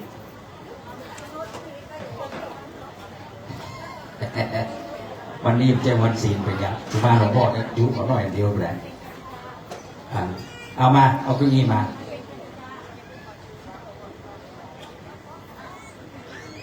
เรียบร้อยหนึ่งในนั้นผมรู้ละว่าลูกเจ้าของจงรักศีลได้รางวัลแล้วกดดันเอารถเก่งมาแล้วจะเอาเมืออย่างใดน้อยไปหมดละน้อยจบแล้วเนาะห้ามลูกจากเก้าอี้ไปไหนใดๆทั้งสิ้นไปไหนเก้าอี้ขาวนิ่มตัวไว้น้อยเก้าอี้ขาวนิ่มตัวเก้าอี้ขาวนิ่มตัวเอาเก้าอี้ขาวว่างมาเก้าอี้พ่อกำนันของพ่อกำนันกันน้อยป่ากามูสูงศีล5 ข้อเป็นอย่างพวกเราเว้นเป็นเตือมาได้เป็นอย่างเนาะเอาพี่น้องรางวัลพิเศษมีปืนเก้าอี้ปุ๊บเก้าอี้ไผ่เก้าอี้มันห้ามมานั่งนะเด้อห้ามมานั่งนะเด้อผิดกฎแล้วนะปุ๊บเก้าอี้มันจะเขียนตัวหนังสือจำก่อนจำเลย เอาเก้าอี้มาตุยผมจึงบอกตั้งแต่เมื่อ5 โมงแล้วว่าให้นั่งเก้าอี้ขาวให้นั่งเก้าอี้ขาวเอาเก้าอี้มานั่งนี่ให้นั่งเก้าอี้ขาวมาถ้าได้ก็มาผมบอกมันมีที่เก้าอี้ขาวมันจะเขียนว่าตู้เสื้อผ้าตู้กับข้าวแล้วก็ที่นอนตัวหนังสือสีน้ำเงินไผ่นั่งมาเลยมาเอามานั่งนี่เอาไหมเดินระวังมันต้องมีตัวมันต้องมีตัวนะเอามีนั่นก่อนนี่ไหนไผ่นั่งมาแล้วก็มีกติกาถ้าเอารถเครื่องมาลุกมัดตายรถเครื่องปิดถ้ามาอ่านมาได้นี่แต่เราไม่ชอบแบบต้องมีไปถึงสาวแบบตุ้งกับเขาก็อีกมาเฮ้นี่เดี๋ยวจะเอาคำตัวมาเอาไม้ก่อนเลย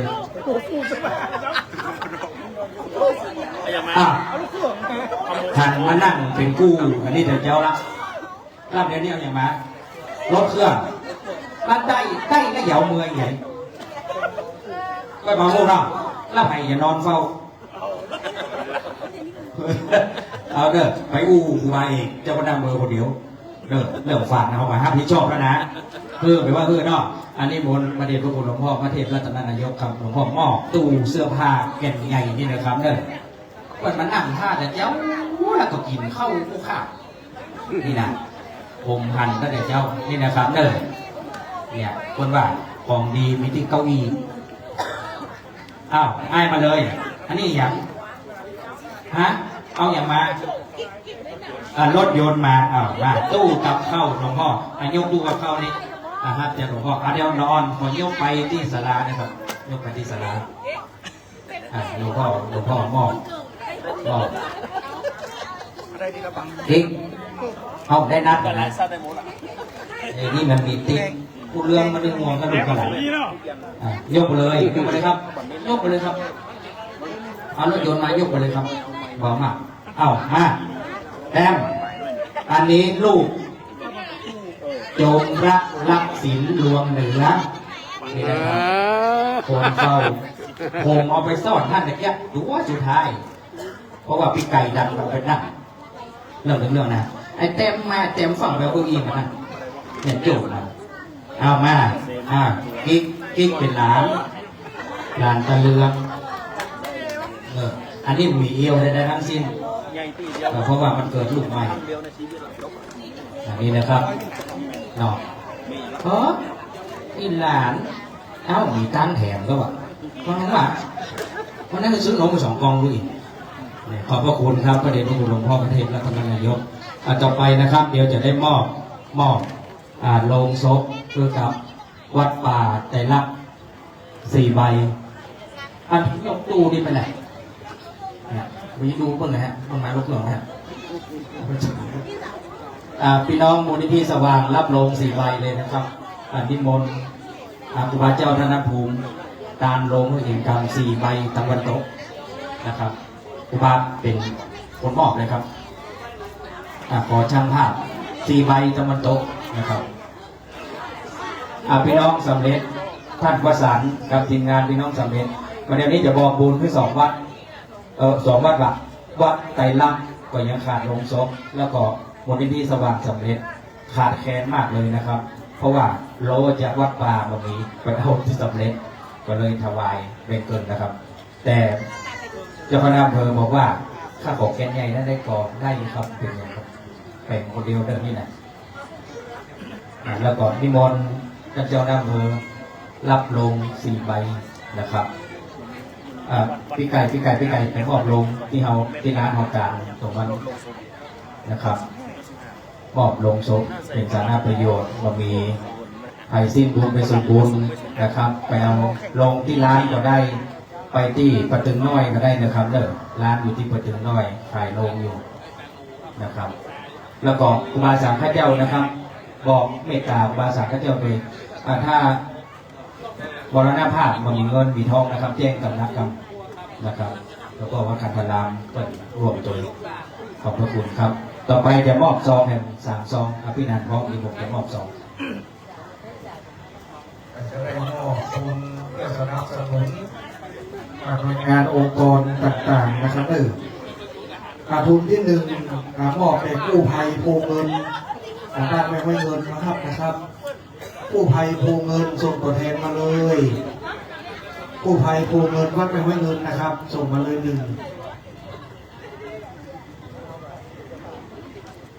มีทางใดครับเดินเจอกันหน้าปราสาททุนที่2มอบแด่ชมรมกำนันผู้ใหญ่บ้านตำบลลงเหนือเดินเจอพ่อกำนันนะครับได้รับมอบและทุนที่3บรรเทาสาธารณภัยเทศบาลตำบลลงเหนือส่งตัวแทนมาเลยครับกู้ภัยโพเงินเดินเจอด้านหน้าถ้าได้ยินเสียงนี้แล้ว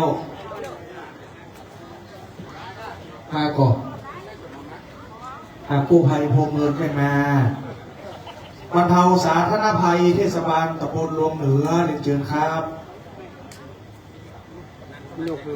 เดินเจอพวกกำลังเป็นตัวแทนนะครับขอบพระคุณนะครับบอลขนาดใดที่ไหนจะบอลประกาศ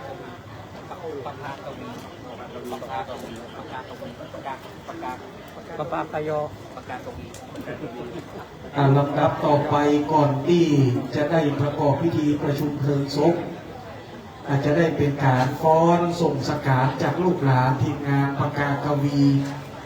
ได้นำจังฟ้อนมาฟ้อนส่งจิตดวงวิญญาณของพ่อเรืองในวาระสุดท้ายจังฟ้อนเตรียมตัวทีมงานปากกากวีตะกี้หันแต่งตัวมาการแสดงปภากวีนะครับ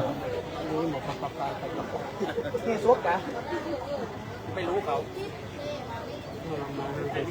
ฟ้อนไหนมาเดียวนี่ฟ้อนหน้าเนี่ย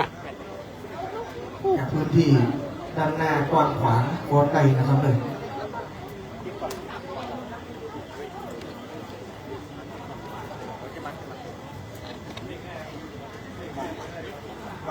นั่งโดยเจ้าพี่นนท์มีไฟเถิดมาเอาที่ผมไฟดับห้องเจมันเอาสาวเจมอย่างนี้เลยโอเคเอาเลยครับเชิญทุกท่านรับชมรับฟังนะครับ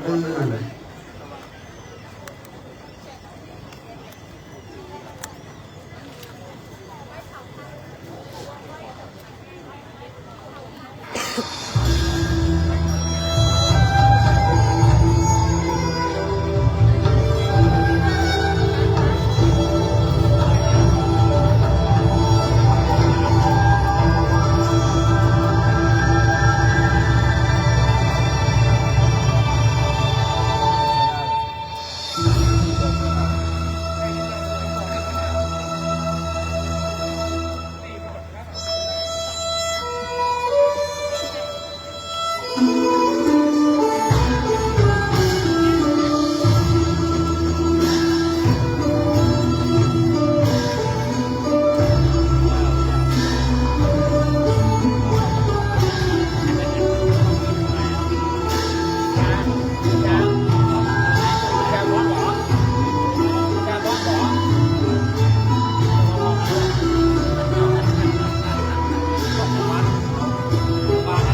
ขอบพระคุณครับทีมงานนาฏยลีลาประภากาวีนะครับได้มาฟ้อนส่งสการยังจิตตดวงวิญญาณของก้อนน้อยเรืองวันนี้เต็มอกเต็มใจก้อนน้อยเรืองอยู่บนสวงสวรรค์จันฟ้าพอลงมาวันนี้ลูกหลานได้กินดีตามดีตั้งแต่ในช่วงบ่ายจนถึงในภาคค่ำในขณะนี้ก่อนที่จะได้ประชุมเพลิงศพ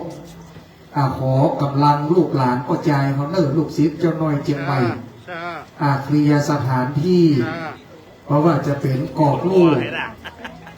หุ่นกวางที่หน้าปราสาททางด้านทิศใต้ธรรมาเต้บริเวณด้านหน้าขอกำลังลูกหลานก็ใจได้ช่วยกันเคลียร์สถานที่วันนี้ตั้งแต่ภาคเจ้าภาคกลางวันคนหลายตลอดทั้งวันพี่น้องบ้านไก่บ้านไก่อันเป็นผู้ที่ได้ให้ความเคารพนับถือแด่ก้อนน้อยเรืองได้เดินทางมาร่วมอำลาอาลัยแสดงความเสียใจในวาระสุดท้ายในวันส่งสการตามข่าวในวันนี้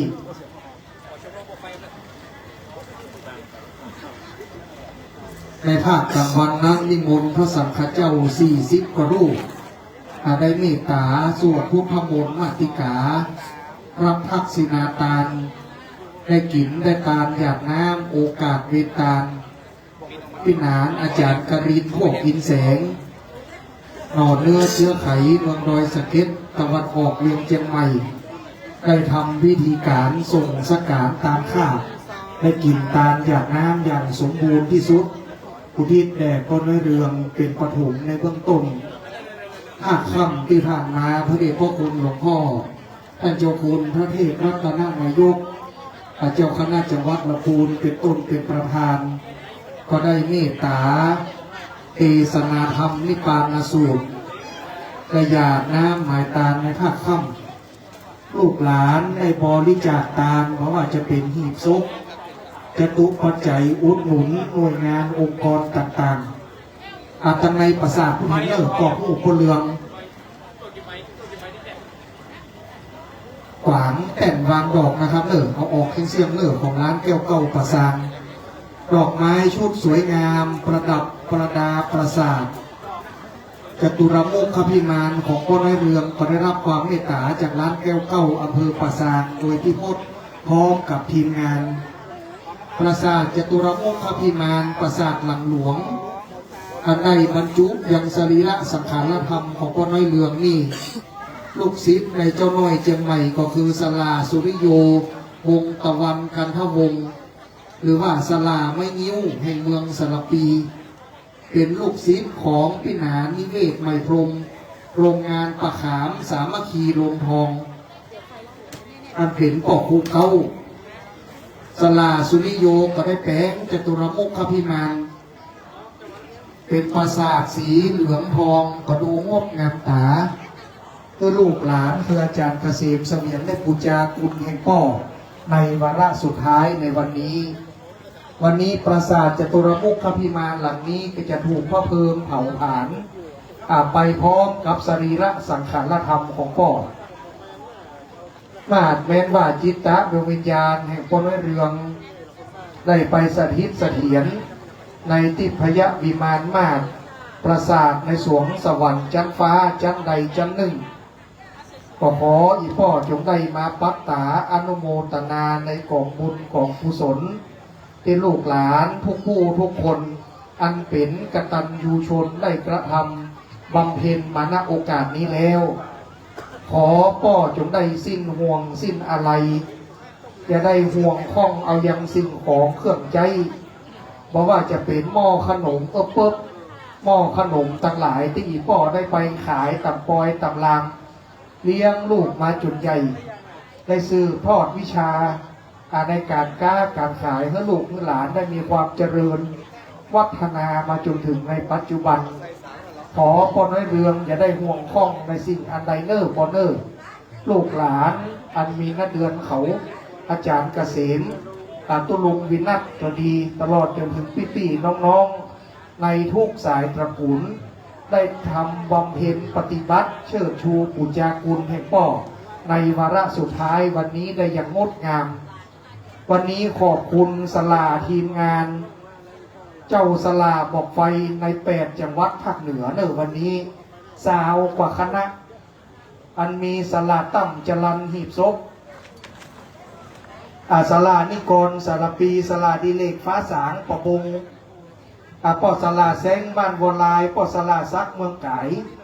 สลากอบสารปีสลาตินบันทิร้านสมบูรณ์ดอกไม้ไฟตุปีวัดบุโคกหลวงอำเภอเมืองเชียงใหม่พี่ไอสลาหนุ่มเมืองเป้าสลาตักจัดยาอำเภอฮอดปูบาแซกจากจังหวัดแพร่นัทวุฒิดอกไม้ไฟสปอสลาลงมืดสีโพสารปีสลาตายพงปะเอื้องพี่ไอสลาดมดินปิงดอกไม้ไฟปิหนานนิเวศไมพรมปะขามสามัคคีโรงทองวันนี้เอาพุกตะไลไฟพเนียงก็มานักสลาแซกแม่สวยทีมงานประแดดศิลป์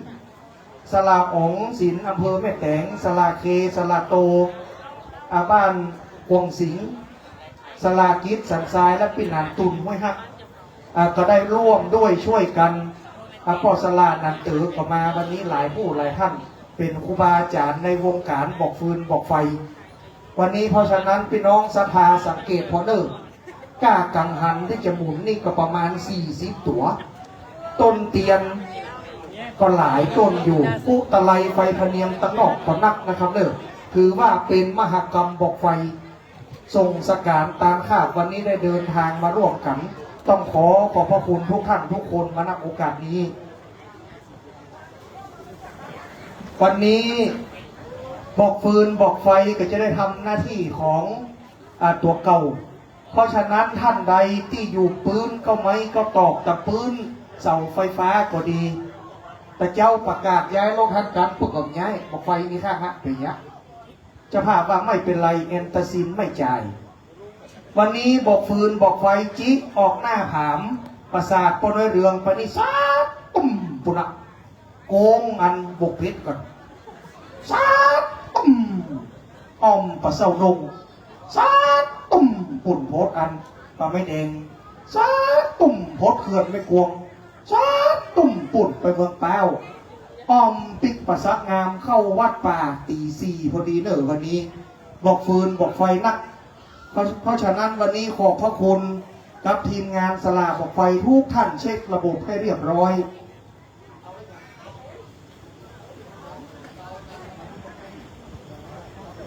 บัดนี้ปอสมควรแก่กาลเวลาแล้วปนเรืองจะได้ลาลูกลาหลานลานะพี่ลาน้องในใจยะขปุนเสลียงแล้วในลำดับนี้เกล้าขอกราบอาราธนาในเมตตาธรรมแห่งพระสงฆ์พระมหาเถระอันประกอบด้วยพระเดชพระคุณหลวงพ่อท่านเจ้าคุณพระเทพรัตนนายกเจ้าคณะจังหวัดลำพูนวัดพระธาตุหริปุญชัยวรมหาวิหารหลวงพ่อท่านพระครูสุนทรอัฏฐสิทธิ์เจ้าคณะอำเภอดอยสะเก็ดธรรมยุทธเจ้าวาดวัดป่าไตรรักนารามท่านพระครูบาธนภูมิธนภูมิปัญโยวัดปูเลยจังหวัดลำพูน3 รูปจะได้เมตตาจุดฟักแคร์ประชุมเพลิงอาจารย์เกษมได้ถือฟักแคร์ไว้จะได้จุดไฟน้อมถวายนิมนต์ตุลุงวินาถทั้ง1 รูปนะครับเป็น4พอดีส่งดินน้ำลมไฟพระสงฆ์4 รูปอันมีท่านพระครูปลัดชัยนรินทร์ชัยวัฒนเมธีวัดดงฤาษีเป็นต้นจะได้สู่ธรรมคาถาหน้าไฟสลาบอกฟืนบอกไฟเตรียมพร้อมให้เรียบร้อยบวกกลางศีลแห่ส่งสการพลเรืองจะได้ลาแล้วยังพี่ยังน้องยังถังขนมปุ๊บลาพี่ลาน้องพวกกาไม่ขายในปอยในลามส่งสการพลเรืองนักกาละบัดนี้เน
ปัจจโยอธิปัจจ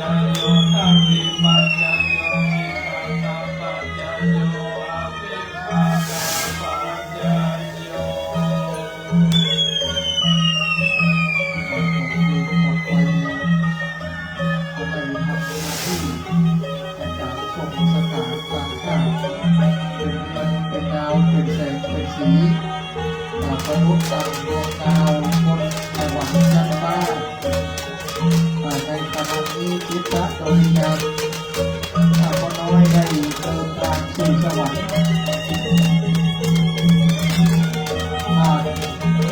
ผ่านป้าขึ้นสู่ฟ้าเป็นบุญ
ค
มหาเถรานุเถระเจ้าคณะพระสังฆาธิการโดยเฉพาะเจ้าของสถานที่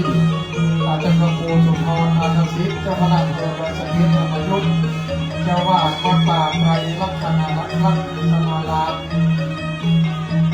เป็นต้นเป็นประธานที่ได้เอื้อเฟื้อสถานที่ในการจัดกันกินกันตาวิทย์แต่ก็เลือกในพระราชโอกาสนี้ขอพระคุณพี่น้องสถาบันใกล้บ้านไหนเจ้าภาพโรงทานทุกโรงนะครับได้นำข้าวปลาอาหารมาเลี้ยงในการบำเพ็ญกุศลส่งสกัดตาข้ามพร้อมได้อยู่ดีมีสุขอายุมั่นขวัญยืนเหมือนกันยุคยุคบนทางแม่บ้านอาจารย์ก็ได้เจ้าภาพลูกหลานก็ได้ต้อนรับปฏิสังขารบรรดาและแขกผู้มีเกียรติบรรดาแสนปีแสนนอกขอโทษเพื่อประกาศใดก็ดีต้องขอสุมาอภัยกับทุกท่านมาโอกาสนี้ตัวนะครับวันนี้โมทนาของคุณเจ้าภาพโรงทานทุกคณะทุกท่านทุกคนของคุณครัวปนอมได้นำเข้าป่าอาหารมาเลี้ยงตั้งแต่วันแรกในการบำเพ็ญกุศลเป็นต้นมาขอบคุณพวกนักศิลป์ทีมงานสลาออกไปทุกท่านทุกคณะนะครับสลาตั้งสลาโยจะเลยบรรเทาเลี้ยงที่ไหนก็พอกันเ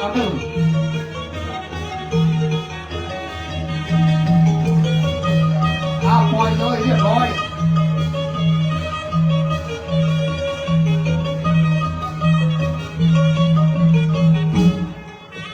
มัดไฟมาจากเต็นท์เลยมัดไฟมาจากหน้าปลาลำประเทศพอชีขึ้นตั้งครับชีขึ้นตั้ง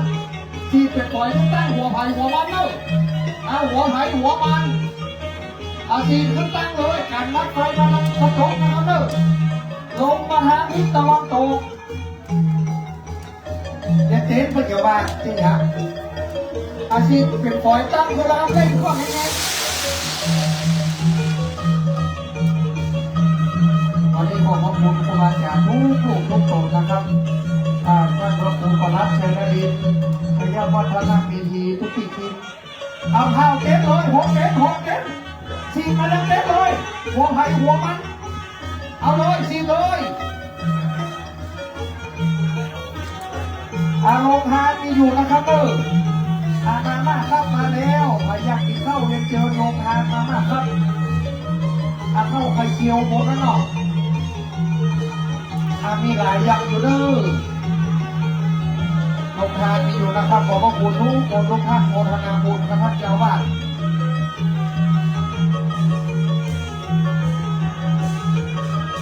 วัดป่าไตรลักษณะลามตั้งพระครูสุนทรอาทศิษย์นะครับก็ได้เมตตาลูกหลานได้มาตั้งความเป็นกุศลในวันนี้ขอพระคุณนิ้วทองคำเทพชัตเตอร์และอื่นๆนะครับทุกท่านทุกคนขอบุญปกปักรักษาอายุมั่นขวัญยืนร่ำรวยรุ่งเรืองเหมือนกันทุกท่านครูบาว่าใครขึ้นมาจัดงานเนี่ยพอได้เรื่องของมาแจ้งความประสงค์ได้เลยท่านอนุญาตตลอดการนะครับครูบาก็ม่วนดีเป็นภาพที่ตื่นตาตื่นใจงดงามนะครับวันนี้ขอขอบคุณทุกท่านทุกคนขอบคุณศาลาบอกไปทุกท่านทุกคณะที่ได้เอ่ยน้ำก็ดีไม่ได้เอ่ยน้ำก็ดีขอขอบพระคุณมาณโอกาสนี้ในนามคณะเจ้าภาพนะครับขอบพระคุณมาณโอกาสนี้โดยท่านใดจะได้เดินทางกลับก็ขอได้เดินทางกลับด้วยความสวัสดิภาพขอบพระคุณครูบาท่านภูมิวัดปุเลยนะครับขอบพระคุณเจ้าอธิการวิทยวัฒน์วรศิลปมีทีจากจังหวัดแพร่ได้เมตตาเดินทางมาตั้งแต่เจ้าและขอบพระคุณทุกคนทุกท่านทุกศีลแห่งเจ้าน้อยเชียงใหม่ทุกสายบุญนะครับร่วมงานกันในวันนี้ได้สำเร็จรุ่งไปด้วยดีวันนี้ขอบคุณนักใจทุกท่านทุกคนนะครับเดินทางกลับด้วยความสวัสดิภาพขอบคุณครับ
ใดหิวข้าวมีมาม่าครับบริการ แล้วก็น้ำของลูกเกิดนะครับ สามารถเอาพริกได้เลยนะครับพี่น้องเอาเข้าเอาน้ำพริกได้เลยเนอะ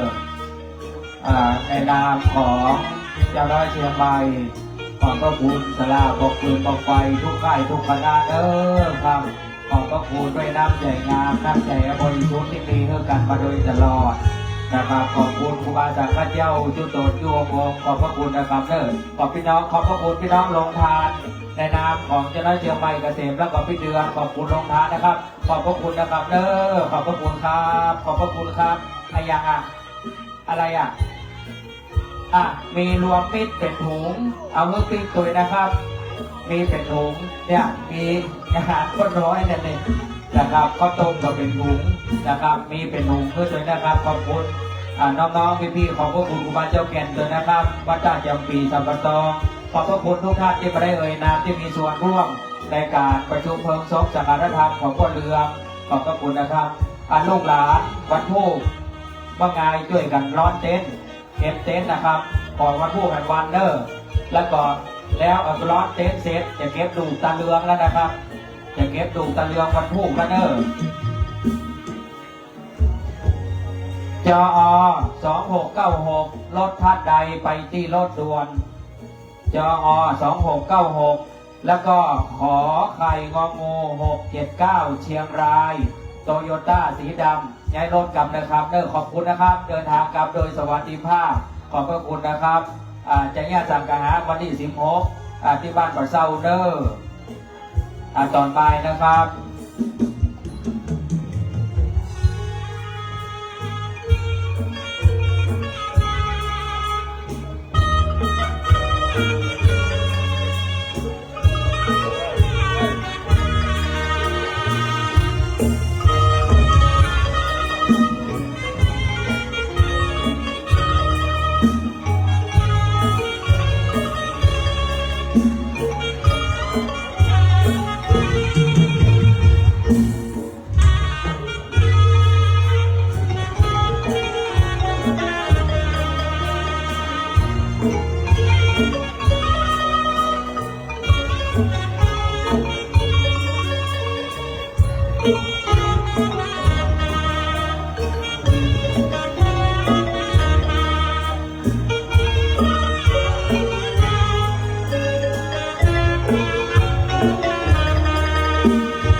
ขอเพิ่งบุญน้องๆว่าจะช่วยยกเก้าอี้หลุย